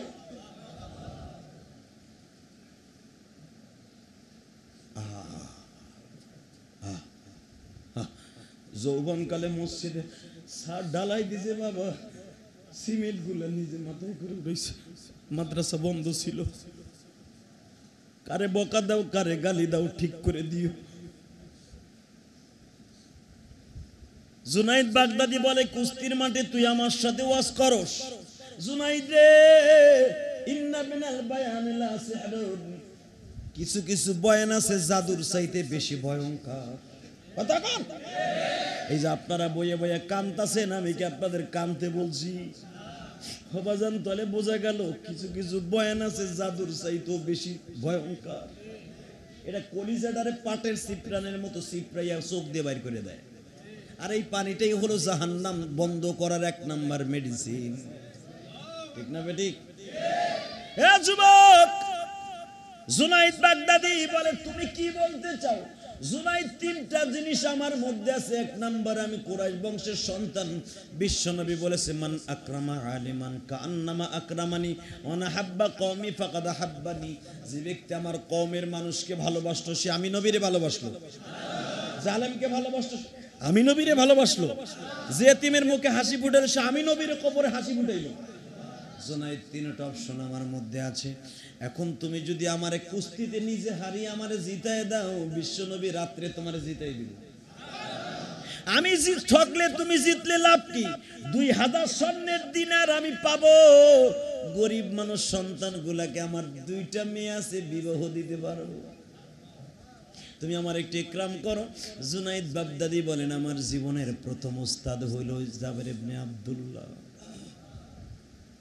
জাবের ইবনে আব্দুল্লাহ রে, আমি তোমারে জিতাই দিলাম, তুমি আমারে কে দিবা? বিশ্ব নবীর সুপারিশ হইব। সময় শেষ হয়ে গেছে, নামাজের টাইম হয়ে গেছে। নামাজ কি দেরিতে পড়বেন না? হ্যাঁ, আর অল্প সময় কথা হবে, এরপরে মনে হয়ে যাবে। শুধু দিলের কানে মুক্তা ঝরানো, আসতে মুক্ত ঝরানো কথাগুলি সারা জীবন মনে রাখবেন। আল্লাহর কাছে তওবা করেন, আল্লাহ কবুল করবে। জোরে কোন আমিন। আরো জোরে বলেন আমিন। টাকা নেই দিকে আল্লাহ ওয়ালাদের দাম আছে না নাই? চোখের পানি দিয়ে আল্লাহর কাছে তওবা করেন। জুনাইদ বাগদাদি বলেন, দিব তোমারে জিতাইয়া, দিব 2000 টাকা দিয়ে আমি কি পামু? বিশ্ব নবীর সুপারিশ অজীব হইব। নবীর হাদিস যদি সত্য হয়, জুনাইদ বাগদাদিকে বাবা দারাস করে জমিনে ফেলায় দিছে। 38 বছর বয়সের জুনাইদ। অন্য রাওয়ায়াত আসছে, অন্য ঘটনায় আসছে 32 বছর বয়সের জুনাইদ। 25 বছর বয়সের থেকে জুনাইদের জমিনে কেউ পিঠ জমিনে ফেলতে পারে না। এতবার স্বর্ণের মেডেল নিল জুনাইদ। সেই জুনাইদ বাগদাদি আজকে একজন দুর্বল মানুষের কাছে জমিনে পিঠ ঠেকায় দিল, বুকের উপর উঠিয়া বলে, ও ক্রীড়া মন্ত্রী দেখো তোমার জুনাইদ বাহাদুর জমিনে পড়ে গেছে। যখন স্বর্ণের টাকাগুলা দিনারগুলা হাতে নিয়ে বাবা গ্যালারির থেকে বের হয়ে যায় কুস্তির মাঠ থেকে, জুনাইদ পিছনের থেকে ডাক দিছে, ও জাবের ইবনে আব্দুল্লাহ, তুমি তো টাকা নিয়ে গেলা, আমারে প্রবঞ্চনার পাত্র বানাই দিয়ে গেলা। এতদিন পর্যন্ত আমি রাস্তায় বের হলে এই বাগদাদ শহরের মানুষগুলো আমারে বাহবা দিত, আমারে চুমা দিত, আমার হাতের একটা সাইন অটোগ্রাফ নেওয়ার জন্য কত যুবক রাস্তায় দাঁড়ায় থাকতো। আজ থেকে আমারে কেউ স্যাপ দিবে, কেউ টিস্কারা দিবে। জুনাইদরে কত টাকা ঘুষ খাইলি, যার বাদৌলতে দুর্বল মানুষটারে তুই জিতায় দিলি, এই পুরস্কারের চাইতে বেশি টাকা মনে হয় তুই পাইছ রে জুনাইদ। তুমি আমারে কি দিয়া গেলা? চোখের পানি ছেড়ে দিয়ে তুমিও হতে পারবা জুনাইদ বাগদাদির মতো, যে জুনাইদ গত 3 দিন আগেও বাবা জানোয়ারের মতো ছিল। জুনাইদ যারা কুস্তিবিদ বাবা, তাদের চরিত্র তো তোমরা জানো, জানো না? আর জগৎ বিশ্ববিখ্যাত কুস্তিবিদ জুনাইদ। 3 দিন আগেও ছিল জুনাইদ জানোয়ারের মতো স্বভাব। জুনাইদ বাগদাদি ডাক দিয়ে বলে, তুমি আমারে কি দিয়া গেলা? জাবের ইবনে আব্দুল্লাহ এই শাহাদাত আঙ্গুলটা গালের মধ্যে দিলেন গো বাবা, হাতের মধ্যে কিছু লালা লেগে গেল, জুনাইদের হাতে লিখে দিয়ে গেলেন আরবিতে, নবীজি আপনার কওমের মানুষগুলোকে, আপনার আলেমকে ভালোবেসেছে। ও নবী, মান আহাব্বা আলিমান কাআন্নামা আহাব্বানি, আপনি নিজে বলেছেন যারা আলেমকে সম্মান করলো, মান আকরামা আলিমান কাআন্নামা আকরামানি, যারা আলেমকে সম্মান করলো আমি নবীর সম্মান করলো। ও মালিক, আপনি আপনার নবীর কথা যদি সত্য হয়, এই লোকটার কাছে আমার নবীকে একটু পার্সেল করে দিও। জুনাইদ বাগদাদি গ্যালারির থেকে আল্লাহর ওই বান্দাকে জিতাই দিয়ে কেবল বের হয়েছে বাবা। কেউ ঢিলা দেয়, কেউ স্যাপ দেয়, কেউ দাঁড়িয়ে ধরে টান দেয়। কত টাকা ঘুষ খাইছে রে জুনাইদ। মানুষের প্রবঞ্চনার পাত্র হইয়া জুনাইদ বাগদাদি বাসায় চলে গেছে। মা বলে, জুনাইদ রে এতদিন সরকারি বাড়িতে খাইতাম, সরকারি জিনিস খাইতাম, থাকতাম, এখন তো বাড়িটাও নিয়ে যাবে। বাবারে কেন তুমি দুর্বল মানুষটার কাছে পরাজয় বরণ হইলা? জুনাইদের আত্মীয় স্বজন বলে, কেন তার কাছে তুমি পরাজয় বরণ হইলা? তোমার মতো যদি শেয়ানে হইতো আমরা মেনে নিতাম, দুর্বল মানুষটার কাছে কেন পরাজয় বরণ করলা? জুনাইদ বাগদাদি বলে, দুনিয়ার কোনো ঘর বাড়ি চাই না, আমি যা চাই তাই যদি পাই। জুনাইদ বাবা পিলারটারে পিকেটের সাথে ঠেকাইয়া বইয়া বইয়া ঘুমায়। ঘুমের মধ্যেই জুনাইদ স্বপ্নে দেখে বিশ্ব নবী হাজির হয়ে গেছে। দুহাত বাড়ায় বলে, জুনাইদ রে,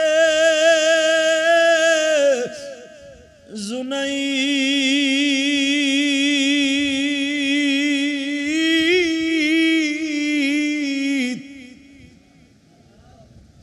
আইরে আমার বুকে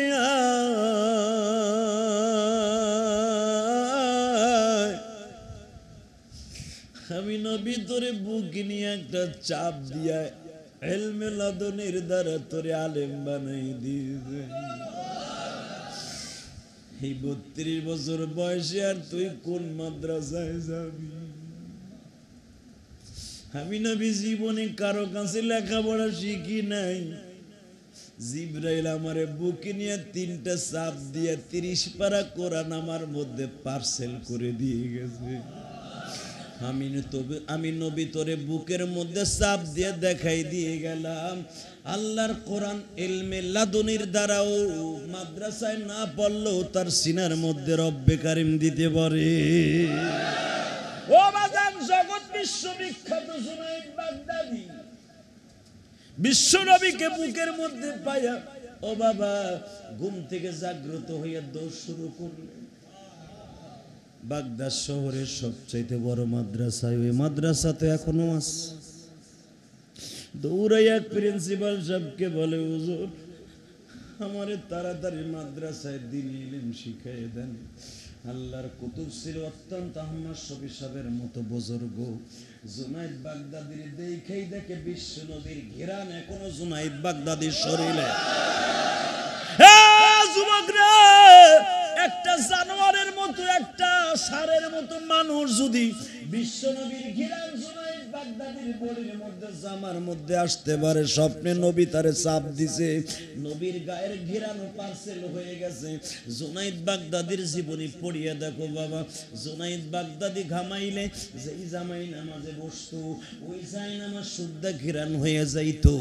আহারে বিশ্ব নবীর বুকের চাপ জুনাইদ বাগদাদির যদি জীবন পরিবর্তন গড়ায় দিতে পারে, আমার নবীর সুন্নাত যদি তোমার জীবনে চলে আসে, আউলিয়া একরামের দোয়া যদি সিফাত চলে আসে, আল্লাহকে তোমার জামানার মুজাদ্দেদ বানাইতে পারে না।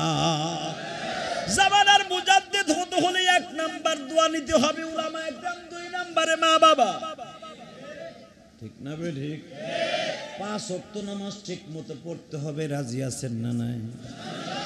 রাজি আছেন? কে কে 5 ওয়াক্ত নামাজ পড়বেন দেখি আল্লাহকে হাত তুলে দেখান তো। আল্লাহু আকবার, আল্লাহু আকবার, আল্লাহু আকবার। 5 ওয়াক্ত নামাজ পড়বেন, বলেন। স্ত্রীকে পর্দায় রাখবেন, কখনো বুজুর্গদের বদনাম বলবেন না, সে যে তরিকারই হোক। হাত নামান। জীবনে কোনোদিন কোন বুজুর্গর বদনাম বলবেন না, ইনশাআল্লাহ বলেন। জীবনে কোনোদিন আলেম ওলামার বদনাম বলবেন না। আলেম সাহেব ভালো না, গোপনে তাকে শুধরায় দেবেন, হুজুর এই কাজটা এইভাবে করলে ভালো হয়, আপনার আলেম মানুষ, আপনাকে কি ভুল ধরবো। যদি সে সচেতনওয়ালা আলেম হয় বুঝে ফেলবে, ঠিক না বাবা? আর যদি গবেট মার্কা হয় সে কিছুই বুঝবে না। কিন্তু আপনাকে হিট করার অধিকার আল্লাহ কোরআন হাদিস কোথাও দেয় নাই। আল্লাহ আমাদের সবাইকে কবুল করুক, সকলের মনের আশা পুরা করুক। আজকে আল্লাহর কুতুবের নামে, আহমদ শফী সাহেবের নামে, রাহিমাহুল্লাহ তার নামে দোয়া, এবং এই যে মসজিদে আমি ওয়াজ করার সুযোগ পেয়েছি, কথা বলার সুযোগ পেয়েছি, আল্লাহ এই মসজিদকে আপনি অনেক বড় করে দেন, এই মসজিদকে অনেক বড় করে দেন। মসজিদ যদি পরবর্তী নেক্সটে কোনো দিন আসি, দেখি যেন অনেক বড় হয়ে গেছে। হ্যাঁ, আমি দোয়া করে দিয়ে গেলাম, আল্লাহ মসজিদ যদি আবার কোনো দিনে আসি, যে কোনো ওয়াজের শোতে, হয়তো বাবা এই ছোটখাটো প্রোগ্রামে আপনারা আমাদেরকে পেতেন, এই সময় আমরা পুরা বিজি থাকতাম। আপনি বছর ঘুরেও আমাদের মতো একটা প্রোগ্রাম পাওয়া মুশকিল, এটা আপনারাও জানেন, এটা বানিয়ে বলছি না। কিন্তু বাবা এত দূরে তো কেমনে পেয়ে গেলেন? হয়তো লকডাউনের কারণে, যে কোনো কারণে, করোনার কারণে আপনারা পেয়ে গেছেন, তাহলে বোঝা গেল করোনা একটা রহমত হয়েছে। আর করোনা বর্তমানে বড় লোক বাইসাই ধরে, রিক্সা চালকরে দেখে না, তরকারি যে বেছে হেরও দেখে না, সারাদিন বেড়া ভ্যানে তরকারি বেছে, ওই বেড়ার তরকারি খাইয়া হার করোনা হয়, আর যে বেটা বেছে হে বেটা হয় না। কথা কর না কেন? গার্মেন্টসের মালিকের এমডি রয়, গার্মেন্টসের কর্মচারী রয় না। এটা আল্লাহর রহমত না? আল্লাহ কবুল করুক, জোরে কোন আমিন। আমি জানি আপনারা খুব ভালো মানুষ, আপনাদের ঈমান আমল অনেক ভালো, অনেক অনেক অনেক ভালো। তা না হলে এই তীব্র গরমের ভিতরে এত মানুষ আপনারা এসে যাবেন আমি কল্পনাও করি নাই। আল্লাহ শুকর, মাইক নাই, পোস্টার নাই, কোনো প্রচার নাই, প্রসার নাই, তার ভিতরে এত মানুষ এসে গেছে। রব্বে কারিম এদের সবাইকে আপনি আহমদ শফী সাহেবের রুহানি সন্তান বানিয়ে দেন।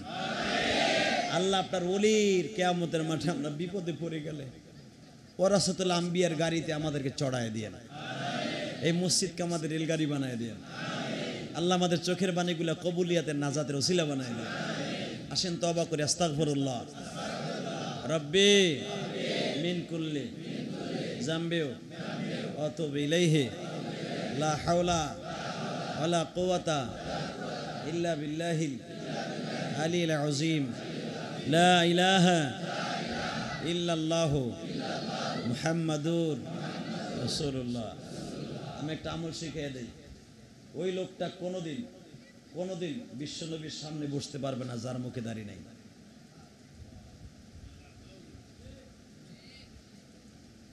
এখানে এমন লোকও আছে নবীর কথা শুনে কানছেন ঠিকই, মুখে দাড়ি নাই, আছে না? দাড়ি ছাড়া কবরে যায় না, আপনার কোনো আমলে বিশ্বনবীর সামনে নিতে পারবে না। নামাজ রোজা হলো আল্লাহর হুকুম, দাড়িটা হলো নবীর হুকুম। অনেকে একটা বাটপারি মাসলা দেয়, কয় দাড়ি রাখা সুন্নাত, ওরে থাপড়াইতে গাল লাল হওয়ার আগ পর্যন্ত ছাড়বে না। যে কবে দাড়ি রাখা সুন্নাত, হেই কোন চোরের ফোচরে কইছে দাড়ি রাখা সুন্নাত? চোর, বাটপার। ইসলাম চোর, শরিয়ত চোর, ঠিক না বেঠিক? এই শরিয়ত এই সুন্নাত বইলেই আজকে এটার একবারে সস্তা বানালে। সুন্নাত অসুবিধা কি? ফরজ তো না।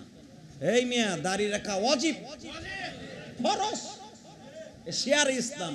দাড়ি চাচা যদি কোন রকম সুন্নাত মনে করতাম, আমি ইলিয়াস রহমান যদি তোমার সাথে চেহারা আমার খারাপ না, বয়স একবারে কমায় নাই, একবারে খারাপ না, আমিও জীবনে একবার হলেও দাড়ি চাচতাম। কথা কর না কে? এই ইমাম সাহেব দাড়ি চাচতো, তোমার সাথে খারাপ হেবেটার বিলেট কম নাই, বিলেট কেনার পয়সা আছে, হোম শেভ করার জন্য ওগুলো আছে। তাহলে বোঝা গেল জীবনে যখন দাড়ি সাজ দেই নাই, বেলেট লাগাই নাই, তাহলে বোঝা গেল এটা আমার জান্নাতে যাবার জন্য একটা হাতিয়ার। দাড়িটা রাখার নিয়ত আছে না নাই? বিশ্বনবী বলেছেন, যে ব্যক্তি দাড়িতে খুল লাগাবে সেজন্য আমার গলায় খুল দিল। বিশ্বনবীর গলায় পোজ দিয়ে আপনি জান্নাতে যাবেন। বাটপার, বাটপার যে কয় জান্নাতে যাবে দাড়ি ছাড়াও, বাটপার। কথা কন না কেন? অতএব দাড়ি রাখার দরকার আছে না নাই? কবরে যাওয়ার পরে প্রথম জিজ্ঞেস করবে, মার রব্বু কমান দিন কমান নাবি। প্রশ্নের উত্তর দিতে পারবেন তো? এক কথা উত্তর দিয়ে দিবেন, রবিতু বিল্লাহি রাব্বা ওয়া বিল ইসলামি দীন ওয়া বি মুহাম্মাদিন নবী সাল্লাল্লাহু আলাইহি ওয়াসাল্লাম। এই দোয়াটা কেউ যদি এই দোয়াগুলা মিডিয়ারা বেশি বেশি ছাড়বে। যদি কবরে যাওয়ার পরে তিনটা প্রশ্নের উত্তর এই দোয়াটা, রদিতু বিল্লাহি রাব্বা, আপনাকে জিজ্ঞেস করলো মার রাব্বুক, রদিতু বিল্লাহি রাব্বা, আমার রব কে? রদিতু বিল্লাহি রাব্বা, কে কে? আমি যার বান্দা সে আমার আল্লাহ রব। ওমান দীনুক, রদিতু বিল্লাহি রাব্বা ওয়া বিল ইসলামি দীনা, আমার দ্বীনই ইসলাম। আমার নাবিয়ুক মান হাদার রাজুল, এই লোকটারে চিনো? মুহাম্মাদিন সাল্লাল্লাহু আলাইহি ওয়াসাল্লাম। তা আপনি মুহাম্মাদিন সাল্লাল্লাহু আলাইহি ওয়াসাল্লাম যে বলবেন, কোন মুখ নিয়ে বলবেন? কোন মুখ নিয়ে বলবেন আপনি? এতবার সাহস আপনার কে দিছে? যখন কাপড়ের কাপড়টা টান দিয়ে পেটের উপরে পাড়া দিয়ে যখন আপনার বহাইব এই তিনটা প্রশ্নের জন্য, ও আমারও বহাইব, আপনি গিয়ে দূরেও বহাইব। ফেরেশতাকে ওখানে কোনো মেম্বার চেয়ারম্যান ওখানে কেউ রিলিফ নিয়ে বহে নাই যে তাকে সামনে আপনি কথা কইবেন। আপনি একা, হেরা দুইজন, মন কান্নে কান্নে কান্নে কি আর আইব কি লিয়ে জানেন? আপনাকে তারে খাম্বার মতো আগুনের বাম্বুলি আইব। এখন যদি কোন আজ পর্যন্ত দেখলাম না আগুনের খাম্বা কুম্বা, কবরে ঢুকলে তো দেখতাম হুজুরকে বালতাবাজি। এটা বিশ্বাস না করলে আপনি কাফের হয়ে যাবেন। যদি কবরের আযাব আছে এইটা যদি কেউ বিশ্বাস না করে, তার ঈমান থাকবে? আর বউ তালাক হয়ে যাবে মিয়া। যদি কেউ কয় নামাজ পড় জান্নাতে যাওয়া যাবে নামাজ না পড়লেও, যদি কয় টিভি দেখা যায়, কেউ যদি বলে গান শোনা যায়, কেউ বলে সুদ খাওয়া যায়, এই কথাও যদি কেউ যাই না শুই না বলে, আর বই তো তালাক হয়ে যাবে। কথা কন না কেন? আবার নতুন করে আবার কিন্তু মাশাআল্লাহ এই কালেমা পড়তে হবে। কোন হারাম জিনিসকে হালাল মনে করলে ঈমান চলে যাওয়ার এক নাম্বার শব্দ। কথা কন না কেন? সুদ যদি কেউ যাই না শুই না খায়, আর যদি কয় এটা হালাল, খাইতেছেন আলহামদুলিল্লাহ ঈমান আছে, গুনাহ হইতেছে, কিন্তু যদি কোন এটা হালাল, চ্যালেঞ্জ যদি করেন যে এটা হালাল, এটা হালাল, এটা হালাল, হুজুররা যা কয় কোগা, তাহলে আপনি কাফের হয়ে যাবেন গা। আর কাফের হওয়ার সাথে সাথে আপনার বউ দিদি গেছে গা, কারণ আপনার বউ তো আর এই মাসলা দেয় নাই, বউ তালাক দিয়েছেন, আপনার বউ মুসলমান আছে, আর মুসলমান কাফের বিয়ে জায়েজ নাই। এই জন্য যাই না শুই না কখনো কোনো গুনাহের কাজ জোর দিয়ে কইবেন না, তাহলে কিন্তু বেঈমান হয়ে যাবেন। করতেছেন দাড়ি সাজতেছেন, আল্লাহ কাছে তওবা করবো, আল্লাহ করবো, আল্লাহ মুসলমান কব, বাস আল্লাহ নামাজ পড়তে পারি না, পড়বো। নামাজ পড়া যাবে না, পড়লে কি ছাতা হইব এটা বলা যাবে না, তাহলে সমস্যা হয়ে যাবে, স্বামী স্ত্রীর মধ্যে সমস্যা হয়ে যাবে কিন্তু। অতএব সদা সর্বদাই হারামকে কোনোদিন হালাল মনে করবেন না, ইনশাআল্লাহ বলেন। অনেক যুবক আছে সারাদিন গার্মেন্টসে চাকরি করে, কানের মধ্যে বল্টু দিয়ে, কেউ আওয়াজ শোনে না, ও একা গান শুনে, গানের তালে তালে গার্মেন্টসে চাকরি করে, আর পাও চালে টিকি টিকি টিকি টিকি করে। কথা কর না কেন? গান শুনতে শুনতে যদি আল্লাহ না করুক ওই অবস্থায় তোর মারা হয়ে যায়, তুই কাফের হয়ে মরবি। কথা কর না কেন? অনেক গার্মেন্টস আছে বড় ডেক সেটে গান বাজতেছে, ছবি চলতেছে, তালে তালে গানের ডিজিট ডাক তালে তালে কাজ করতেছ, আর আল্লাহ না করুক যদি সময় আগুন লেগে মরে যাস গা, আগুনে পুড়ে মরলে সে শাহাদাতের সুদা পাবে, আর গান শুনে আগুনে পুড়ে মরলে ডাইরেক্ট আবু জাহেলের গাড়ি তুলবি। কথা বোঝেন না আমার কথা? পানিতে পড়ে মারা গেলে আল্লাহ তাকে হুকমান সহিত ঘোষণা দিয়েছেন, যদি ইসের মধ্যে তুমি গান শুনতে শুনতে মারো পানির মধ্যে, তোমার ইমান কই থাকবো? অতএব সদা সর্বদা ইমানের পাসপোর্ট হাতে নিতে হবে, ইনশাল্লাহ বলেন। পাপের কাজকে ছেড়ে দিতে হবে। বিশ্বনবীর কলিজার আঘাত করা যাবে না। দেখি তো লাভ দিয়ে দাঁড়ান তো, ইলিয়াস রহমান জিহাদির বন্ধু হবে, নবীর স্বপ্নে দেখবেন, নবীর সাথে নবীর গাড়ি তুটে জান্নাতে যাবেন। কারা কারা দাড়িটা রাখবেন দেখি, দাঁড়ান তো। এই লাভ দিয়ে দাঁড়াও, এই হে দাড়ি চাচারা দাঁড়াও, হে দাড়িওয়ালা না বেটা, দাড়ি চাচাগুলি, দাড়ি চাচাগুলি, দাড়ি চাচাগুলি। আল্লাহ কবুল করো। আল্লাহ তুমি ইমানের শক্তি বাড়াইয়া দাও। এই বুড়াটা, এইটা খারায় না কেন? থোতা মোতা ছাপ্পান ছাপ্পান এইটা বয়ে রয়েছে মগাটা, এত ওয়াজ করছে এইটার দিক তাকাইয়া, হেইটাই খারা না। আল্লাহ কবুল করো, জোরে কেন আমিন। আল্লাহ জানে মালে বরকত দাও, জোরে কেন আমিন। আল্লাহ দেখো আমার সোনার বাইরে বইও না, তোর অর্ধেক ইমান। আল্লাহ আল্লাহ আমার ভাইদেরকে তুমি দেখো, তুমি তাকাই দেখো আল্লাহ, তুমি এদেরকে দেখো। তোমার বিশ্বনবী বলেছে দাড়ি ছাড়া আমার সামনে আইতে পারবে না। এরা দাড়িটা রাখার নিয়ত করছে, এদেরকে একটা বার হলো দুনিয়ায় বাইচে থাকা অবস্থায় বিশ্বনবীর স্বপ্নে দেখায় দাও। আল্লাহ এদেরকে বিশ্বনবীর দেখায় দাও। আল্লাহ আপনি কবুল করে নেন। আল্লাহ এদেরকে দাড়িটা রাখার সুযোগ দান করেন। 5 ওয়াক্ত নামাজ পড়বেন তো? আজ থেকে নামাজটা ছেড়ে দিবেন না ভাই। করোনায় প্রমাণ করে দিছে এই গজবটা কে আপন কে পো, ঠিক না ঠিক? বাপ মারা গেছে, পোলায় হসপিটালের বেডে, বাপরে কাপড় দিয়ে পেঁচাই দিয়ে চলে গেছে। ফোন দিছে আপনার বাপরে নিবেন না, কয় আমার বাপ নাই। মোবাইলটা বন্ধ করে দিছে। নিজের একটা মাইয়া জামাইরে ফোন দিছে, আপনার শ্বশুর মারা গেছে, মরার আগেও আপনারা আসলেন না, মরে গেছে, এটা নিবেন না, দেখতে আসবেন না। মোবাইলটা বন্ধ করে দিছে। দেখতে গেলে যদি আমার করোনায় ধরে, কাল লেগে কি করছো ভাই? কাল লেগে 13,000 টাকা চাকরি করে সারাদিন মেহনত করে বৌসাল মেরে খাওয়াইতেছো, তোমার করোনা হোক তোমার ঘরে আটকে থুয়ে দিব, এক গ্লাস পানি দিতেও যাইব না। এ হলো আপনার পর একমাত্র আপন হলো আমার আল্লাহ। কে কে? একমাত্র আপন হলো আমার রব্বে কারিম, একমাত্র রব্বে কারিম। আর আমার আপন হলো আমার বিশ্ব নবী। আমার নবী যদি বইলে ফেলায় করোনায় তোর বিবি বাচ্চা তোর চিনি না, আমি নবী বলছিলাম দাঁড়িয়ে না রাখলে তোর চিনি না। কোনো বাপেরও ক্ষমতা নাই রে ভাই, কোনো বাপেরও ক্ষমতা নাই যে নবীর সামনে ধাক্কাই দিয়ে কইব নবী আপনারই তুম্মা। করোনা হইলে সওয়াল ভাইয়া চিনি না, আমার নবী কেমনে চিনবো? নবীর একটা হুকুম মানবা না। আল্লাহ এদেরকে কবুল করুক। বসেন বসেন বসেন। আল্লাহ দাঁড়িয়ে রাখার ওয়াদা করছে, যেরকম আমিন। আল্লাহ এদের জানে মালে বরকত দান করেন ইনশাল্লাহ। আমার জন্য দোয়া করবেন তো? এই যে আলামিন আমার খুব মহব্বত করে, আর মা নাই। আমি এখানে আসার পরে আলহামদুলিল্লাহ আমার বাসার থেকে ঔষধ আনতে মনে নাই, ও আমার ঔষধ কিনে দিয়েছে। আর একটা ছেলে আমার অনেক ভক্ত, এই যে এমডি গার্মেন্টস আছে নাকি এবার? হ্যাঁ না, কি গার্মেন্টস বল না, হ্যাঁ এম ডিজাইন, এম ডিজাইন, হ্যাঁ এরকমই কিছু বলছে। ওই ছেলেটা আমার প্রতিদিন ওয়াজ শুনে, আর ফ্যামিলি ওয়াজ শুনে। ও আমার হাতে টাকা দিয়ে কি বলে, হুজুর আমি ইউটিউবে দেখছি আপনি মসজিদ কিনছেন, হুজুর আমি এখনো বেতন পাই নাই, যদি আপনি 1-2 তারিখ আসতেন অথবা 5 তারিখের পরে আসতেন, আমি আপনার মাদ্রাসায় 5,000 টাকা দিতাম, আপনার মসজিদে আমি 5,000 টাকা দিতাম।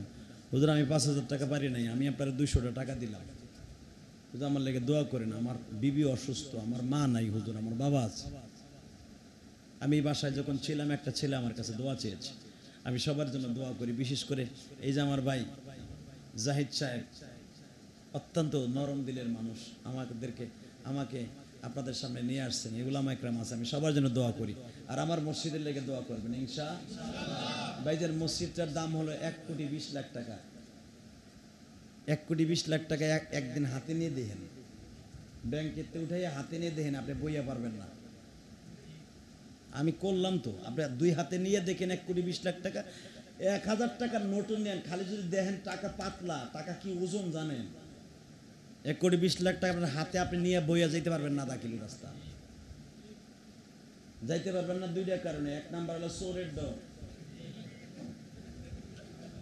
এমনি আপনি স্টক করে নেবেন, কথা কন না কে। 2 নম্বর হলো ওজন কম না, অনেক ওজন। অতএব 1 কোটি 2 লাখ টাকা কম না, 20 লাখ টাকা। অতএব বাবা আমি তো কারো কাছ থেকে একটা টাকাও নেই জায়গা কিনতে যাইয়া, আপনাদের কাছে দোয়া চাই। যে ছেলেটা আমার 200 টাকা দিছে, কি ওর মনের ভিতরে দোয়ার আশা আছে না নাই? আমি ওরে কইছি তুই আমার টাকা দিয়াই, হ্যাঁ?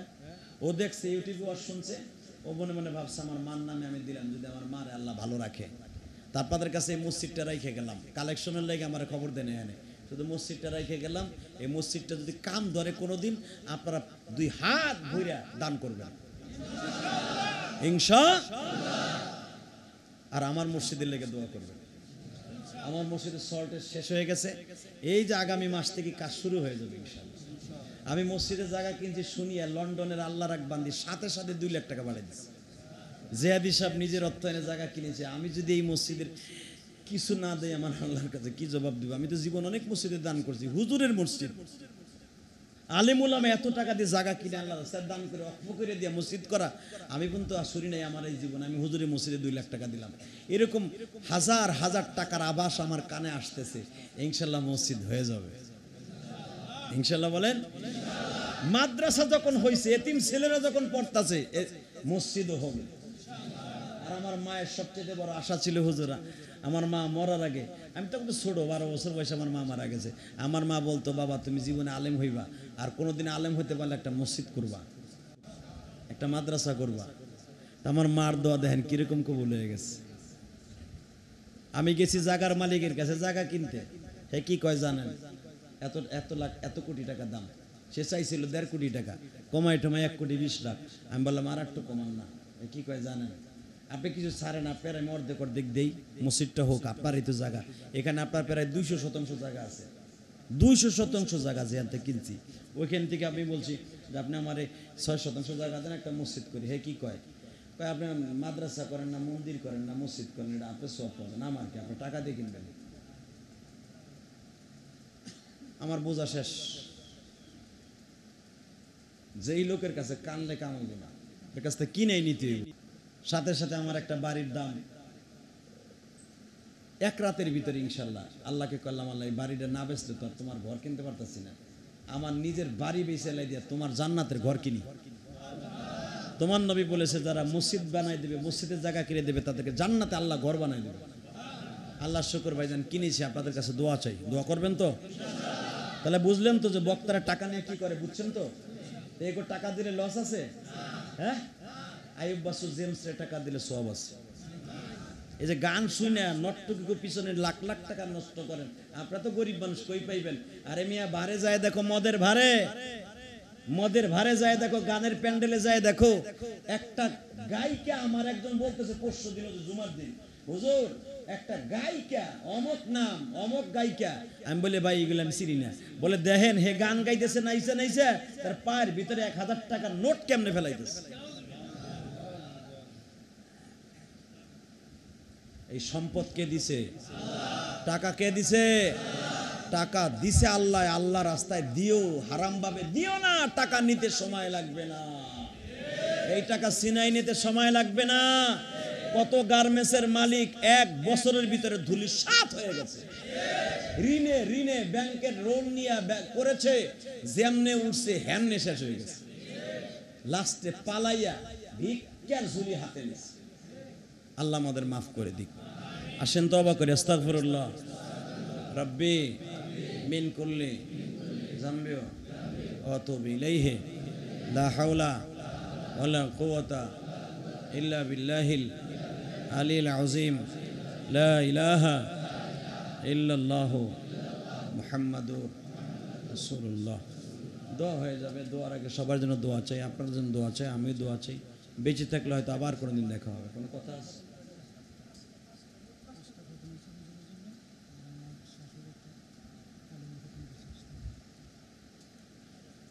আল্লাহ, দেখছেন ওলি কারে কয়? দেখছেন আহমদ শফি সাহেব যারাই যে খতম দিয়েছে, 6টা খালি কোরআন শরীফের খতম দিয়েছে। রক্তের কোনো সম্পর্ক নাই, কিচ্ছু নাই, 6টা কোরআন খতম দিয়েছে আল্লাহর কুতুবের নামে। আবার আমার ভাই জাহিদুল ইসলাম সাহেবের শাশুড়ি একটা কালেমার খতম দিয়েছে। এই খতমগুলো এখন বকশি দেব, আল্লাহর কাছে দোয়া করব, আল্লাহ তোমার এই কোরআনের বাদৌলতে, কালেমার বাদৌলতে তোমার অলিকে জান্নাতের আলা মোকাম তুমি দান করো। আমার ভাইরা যারা হুজুরের নামে দোয়া করেছে, খতম পড়েছে, অনেকে হাদিয়া দিয়ে দোয়া চেয়েছে হুজুরের নামে। হুজুর আমাদের রক্তের কেউ না, প্রতি জুমায় হাজার হাজার টাকা আমার কাছে দিয়ে দোয়া চায়। হুজুর আহমদ শফি সাহেবের জন্য দিলাম, হুজুর আহমদ শফি সাহেবের জন্য দিলাম, হুজুর আহমদ শফি সাহেবের দোয়ার বাদৌলতে তার রুহানি শক্তিতে যেন আমার সন্তানটা আলেম হয়। চিন্তা করছেন? আল্লাহ রাব্বুল আলামিন, আল্লাহ আপনার ওলিকে তার রুহানি শক্তিতে আমাদের সবাইকে আপনি মাফ করে দেন। আল্লাহ আমাদের সন্তানগুলোকে হক্কানি আলেম বানিয়ে দেন। আমার মাদ্রাসাখানা কবুল করেন আল্লাহ। আমার এতিম ছেলেদেরকে হক্কানি আলেম বানিয়ে দেন আল্লাহ। আমার মসজিদখানা আপনি কবুল করে নেন। যারা আমার মসজিদে মাদ্রাসায় দান করে তাদের দানগুলো আপনি কবুল করে নেন আল্লাহ। এই মসজিদের জায়গা যারা দিয়েছেন, যাদের উসিলে আমি আজকে কথা বলতে পারলাম, এই মসজিদের জায়গাটা কবুল করে নেন আল্লাহ। আমার ভাইদেরকে কবুল করেন। যেই ছেলেটা রুমের মধ্যে যাইয়া অন্তত 200 টাকা আমার কাছে, 2 কোটি টাকা আমার কাছে দোয়া চেয়েছে, আর মা নাই, আল্লাহ আপনি মাফ করে দেন। এই যে আলামিন দোয়া চেয়েছে, আল্লাহ খেদমত করে আল্লাহ ওকেও মাফ করে দেন, আর মাকেও মাফ করে দেন। বেঁচে থাকলে দেখা হবে, আর মরে গেলে দেখা হবে হাসরের মাঠে। অন্তত 1 বস্তা সিমেন্ট দিয়ে হলেও যে কোনো মসজিদে আপনি সাক্ষী রাখবেন, হুজুর আমি এই মসজিদে 1 বস্তা সিমেন্ট দিয়েছিলাম, কিয়ামতের মাঠে কইতে পারবেন ইনশাআল্লাহ। যাই ইচ্ছা কোনো কথা আছে মনে করে দেখ হুজুর।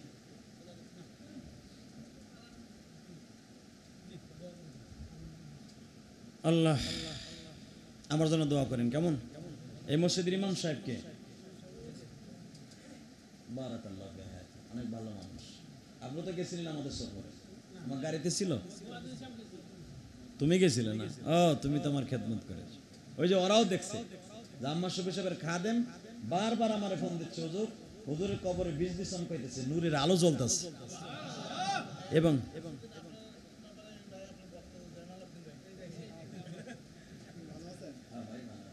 জানাল আব্দিন ভাই, আল্লাহ আমার ভাইরা আপনি কবুল করেন, জানেমালে বরকত দান করেন। এই আল্লাহর কুতুব না হইলে তার খাদেম বারবার বলতেছে, মাদ্রাসার সব ছাত্র হুজুরের কবরের কাছে আমরা দেখতেছি, হুজুর হুজুরের কবরের উপরই শুধু বিজলি চমকাইতেছে। তারা দেখে কইতাছে এটা বানানো না, ভাবতে পারো আমি নয় বানাই করলাম, যারা দেখছে হারা কি বানাই কইব? তাহলে কি বিশ্বাস হয়েছে? তো আপনি ভাবতে পারেন না আপনাকে ইমাম সাহেব বানাই কইছিল জিহাদ হিসাবের কথা। হ্যাঁ গো, সামনে আমারে ফোন দিয়েছে আর খাদেম। আর আমরা আমার কাছে যখন বলতেছে তখন আসরের নামাজের পরে হুজুরের কবরের উপরে বিজলি আর নূরের আলো চমকাইতেছে, ছাত্ররা দাঁড়ায় দাঁড়ায় দেখতেছে। এই অবস্থায় ফোন দিয়েছে। আল্লাহ আপনি হুজুরের কবরটা জান্নাতের টুকরা বানায় দেন আল্লাহ। আপনার বুজুর্গের রুহানি শক্তি আমাদের অন্তরে দিয়ে দেন। হেফাজতের আমির চলে গেছে, ভাইবেন না, বাতিলগুলো ভাইবো না। আহমদ শফি চলে গেছে, সব গেছে গা না, তার রুহানি এমন সন্তান জন্ম দিয়ে গেছে, যে কোনো মুহূর্তে যদি ডাক এসে যায় বুকে তাজা রক্ত ঢেলে দেবে ইসলামের জন্য। রাজি আছি না নাই? বাতিলটা ভাইবো না। আহমদ শফি চলে গেছে, হেফাজতের আমির চলে গেছে, সব গেছে গা। বিশ্বনবী চলে গেছে, আবু বকরের মতো আমির রেখে গেছে। আবু বকর চলে গেছে, ওমরের মতো সিংহ পুরুষ রেখে গেছে। ওমর চলে গেছে, ওসমানের মতো খলিফা রেখে গেছে। ওসমান চলে গেছে, শেরে খোদা আলীকে রেখে গেছে। ভাই বোনা বাতিল গুলি। আহমদ শফি চলে গেছে, তার রুহানি সন্তানরাও চলে গেছে। কিয়ামত পর্যন্ত তার সন্তানরা জমিনে থাকবে, কিয়ামত পর্যন্ত তার উত্তরসূরিরা থাকবে। যেই নাস্তিক ইসলামের বিরুদ্ধে, কোরআনের বিরুদ্ধে, আলেম ওলামার বিরুদ্ধে যেই মুহূর্তে হিট করবে, সেই মুহূর্তে তোমার ডানা কেটে দেওয়া হবে, সেই মুহূর্তে তোমার হাতকে 2 টুকরো করে দেওয়া হবে। বাতিলরা ভেবো না। আহমদ শফির সন্তানরা চলে গেছে, তার কাফনের মধ্যে করে বুঝি তার আদর্শ নিয়ে গেছে, তার আদর্শ জমিনে রেখে গেছে। তার আদর্শ দিয়ে তার সন্তানেরা কিয়ামত পর্যন্ত জমিনে বেঁচে থাকবে। কোরআন বিরোধী, আল্লাহ বিরোধী, নবী বিরোধী, মাদ্রাসা বিরোধী, ইমাম বিরোধী যে নাস্তিক গুলি আছে, যদি একবার মাথা নাড়াচাড়া দিয়ে উঠো বাতিল গুলি, বাংলার মুসলমান এখনো সচ্চর, শাহজালালের হাতিয়ার আর একবার গর্জে উঠবে। শাপলা চত্বরের হাতিয়ার আর একবার গর্জে উঠবে। আল্লামা শামসুল হক ফরিদপুরীর হাতিয়ার আর একবার গর্জে উঠবে।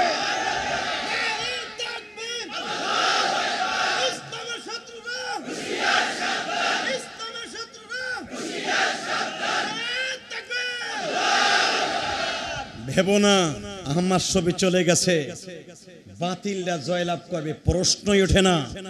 বিন্দু মাত্র শরীরে এক ফোঁটা রক্ত থাকতে বাতিলের কাছে ইসলাম, কোরআন এবং শরিয়া আল্লাহর হুকুম কারো কাছে বিক্রি হতে দেয়া যাবে না, যাবে না। আল্লাহ আমাদের সবাইকে সঠিকভাবে আমল করার তৌফিক দান করুন। সবাই আমার জন্য দোয়া করেন, আমিও দোয়া করি। আল্লাহ যেন সবাইকে ভালো রাখেন, সুস্থ রাখেন, এবং যারা এই গরমের ভিতরে দাঁড়িয়ে আছে, বসে আছে, কত কষ্টের মধ্যে, আল্লাহ তাদের সবাইকে কবুল করেন। দোয়া করে দেই ইনশাআল্লাহ। আল্লাহুম্মা আমিন। ربنا ظلمنا أنفسنا وإن لم تغفر لنا وترحمنا لنكونن من الخاسرين. اللهم اغفر لنا ولوالدينا ارحمهما كما ربياني صغيرا. رب العالمين, তোমার যদি মায়া লাগে একটু রহমতের নজরে তাকাও। আয় আল্লাহ, আমার মতো কার যেন মা নাই গো, কার যেন বাবা নাই।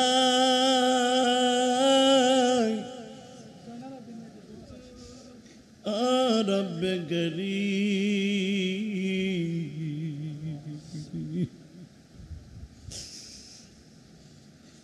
আল্লাহ হাত দুটো তোলার সাথে জয়নাল আবদিন ভাই হাতের মধ্যে এক বস্তা সিমেন্টের দাম আমার মসজিদ মাদ্রাসায় দিয়ে দোয়া চাইল গো মালিক।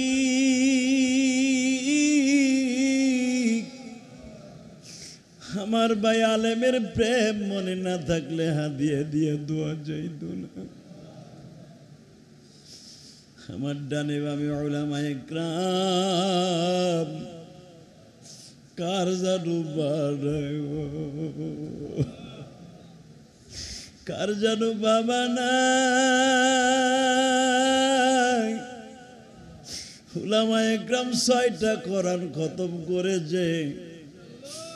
জাহিদ ভাইয়ের শাশুড়ি বৃদ্ধা মহিলা তোমার অলির নামে একটা কালেমার খতম দিছে। আল্লাহর যারা তাসবিহ তাহলিল যা কিছু করেছে এর বাদৌলতে তোমার ওলি শাইখুল ইসলামের কবরটারে জান্নাতের বাগান বানায় দাও। আল্লাহ তোমার বুজুর্গের কবরটা নূরের আলো জ্বালায় দাও। অন্ধকার কুটিরে যেরকম থাকতে পারি না, অন্ধকার কবরে তোমার শাইখুল ইসলাম কেমনে থাকবে গো? আল্লাহ তুমি তোমার ওলির কবরটা জান্নাতের বাগান বানায় দাও। আল্লাহ তার রুহানি সন্তান হিসাবে আমাদের কবুল করে লও। আল্লাহ আশুলিয়া জামগড়ার প্রত্যেকটা ঘরে ঘরে আমার সবি সাহেবের আদর্শ দিয়া আমার আলেম ভাইদেরকে আল্লাহ তাদের সন্তানগুলাকে আমার সবি বানিয়ে দাও। আল্লাহ শাইখুল ইসলামের মতো মন মানসিকতা নিয়ে ময়দানে ঝাঁপিয়ে পড়ার তৌফিক দিয়ে দাও।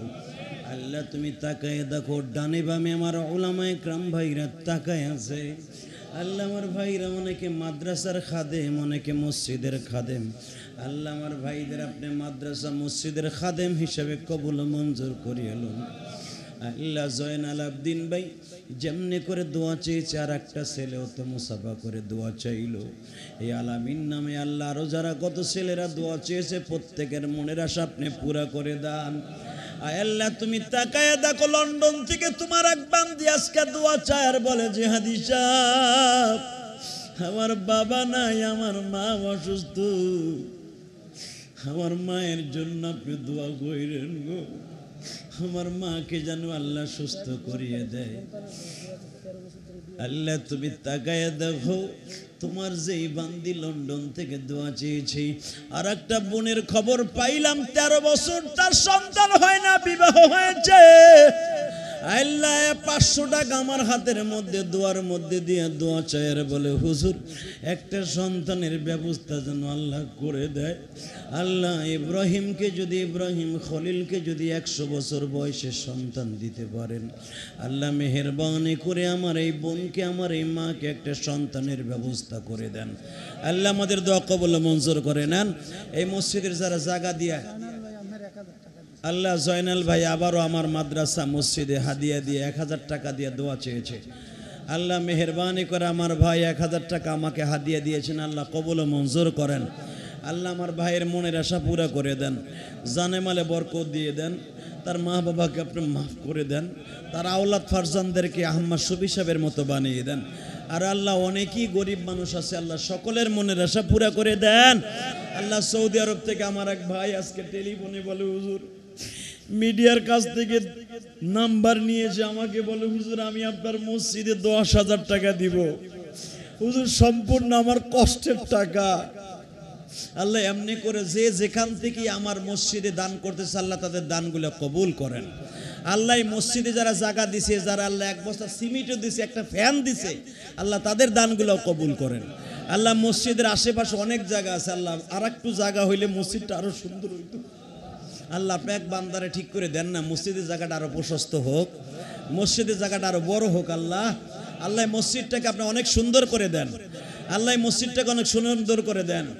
আল্লাহ আপনার ওলিকে আল্লাহ আহমদ শফি সাহেবের নামে যারাই আয়োজন করেছে, আল্লাহ যারা টাকা দিয়ে পয়সা দিয়ে অন্তত যতটুকু সহযোগিতা করছে তোমার ওলির নামে, আল্লাহ তাদের দানগুলি কবুল করে নেন।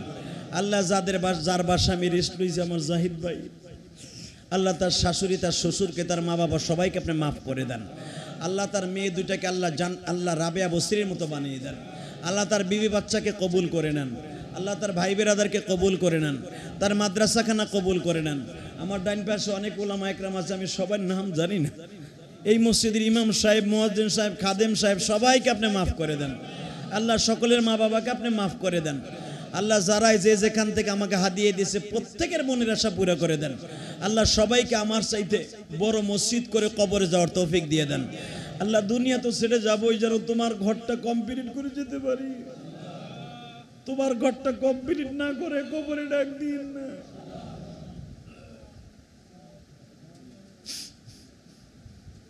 আল্লাহ আপনার ঘর কমপ্লিট না করে আমার কবরে ডাক দিন না। যারাই আমার ঘরের দিকে আল্লাহ তোমার মসজিদের দিকে যারা একটু খেয়াল দিবে আল্লাহ তাদেরকেও জান্নাতুল ফেরদাউস নসিব করে দিও। আল্লাহ এখানে যে যেখানে হাজিরানে মজলিস সবাইকে আপনি মাফ করে দেন। আল্লাহ আমাদের শায়েখ, আমাদের কুতুবুল আখতাম, কুবুদুল আখতার, আল্লাহ তোমার ওলি, তোমার বুজুর্গ, তোমার দ্বীনের খাদেম, আল্লাহ যে হাটহাজারি মাদ্রাসা রেখে গেছে, আল্লাহ আপনার কুতুবকে কবুল করে নেন। আল্লাহ আপনার কুতুবকে কবুল করে নেন, তার রুহানি সন্তানগুলোকে কবুল করে নেন। আল্লাহ আহমদ শফি সাহেবের কবরটা জান্নাতের টুকরা বানায় দেন। আল্লাহ যত বড় বড় ওলামা একরাম এখন বেঁচে আছে, বাবু নাগরী সাহেব হুজুর সহ, আল্লাহ বাবা হুজুর, আব্দুল সালাম সাহেব, চাটগামী সাহেব, আল্লাহ যারাই হাটহাজারি মাদ্রাসা এখন বেঁচে আছে তাদের সবাইকে মাফ করে দেন। সারা বাংলাদেশের হক্কারে ওলামা একরামকে মাফ করে দেন। সারা বাংলাদেশের আলেমগুলাকে এক করে দেন। সারা বাংলাদেশের আলেমগুলাকে এক করে দেন। কোরআন বিরোধী, ইসলাম বিরোধী আল্লাহ যারাই আছে এই নাস্তিকগুলাকে আপনি হেদায়েত নসিব করে দেন। আল্লাহ হেদায়েত না থাকলে আপনার গজব দিয়ে সোজা করে দেন। আল্লাহ করোনা নামে গজবকে আমার বাংলাদেশ থেকে হেফাজত করেন। করোনা নামে গজবকে আমার বাংলাদেশ থেকে হেফাজত করেন। আল্লাহ অতি তাড়াতাড়ি গজবকে হটায় দেন। আল্লাহ অতি তাড়াতাড়ি গজবকে হটায় দেন। আল্লাহ আলেম ওলামা যদি মাঠে ময়দানে ওয়াজ নসিহত না করতে পারে, আল্লাহ মানুষগুলো গোমরা হয়ে যাবে। আল্লাহ অতি তাড়াতাড়ি উলামা একরামের নসিহতগুলো আল্লাহ মেহেরবানি করে মাঠে ময়দানে ওপেনলি চালু করে দেন। আল্লাহ মেহেরবানি করে ওপেনলি চালু করে দেন। আল্লাহ ওপেনলি চালু করে দেন। আল্লাহ এই মাদ্রাসার খাদেমগুলোকে কবুল করে নেন। এই মাদ্রাসার সমস্ত উলামা একরামকে কবুল করে নেন। আল্লাহ এলাকার প্রত্যেকটা মাদ্রাসাগুলি আপনি কবুল করেন। মাদ্রাসা মসজিদগুলিকে কবুল করেন।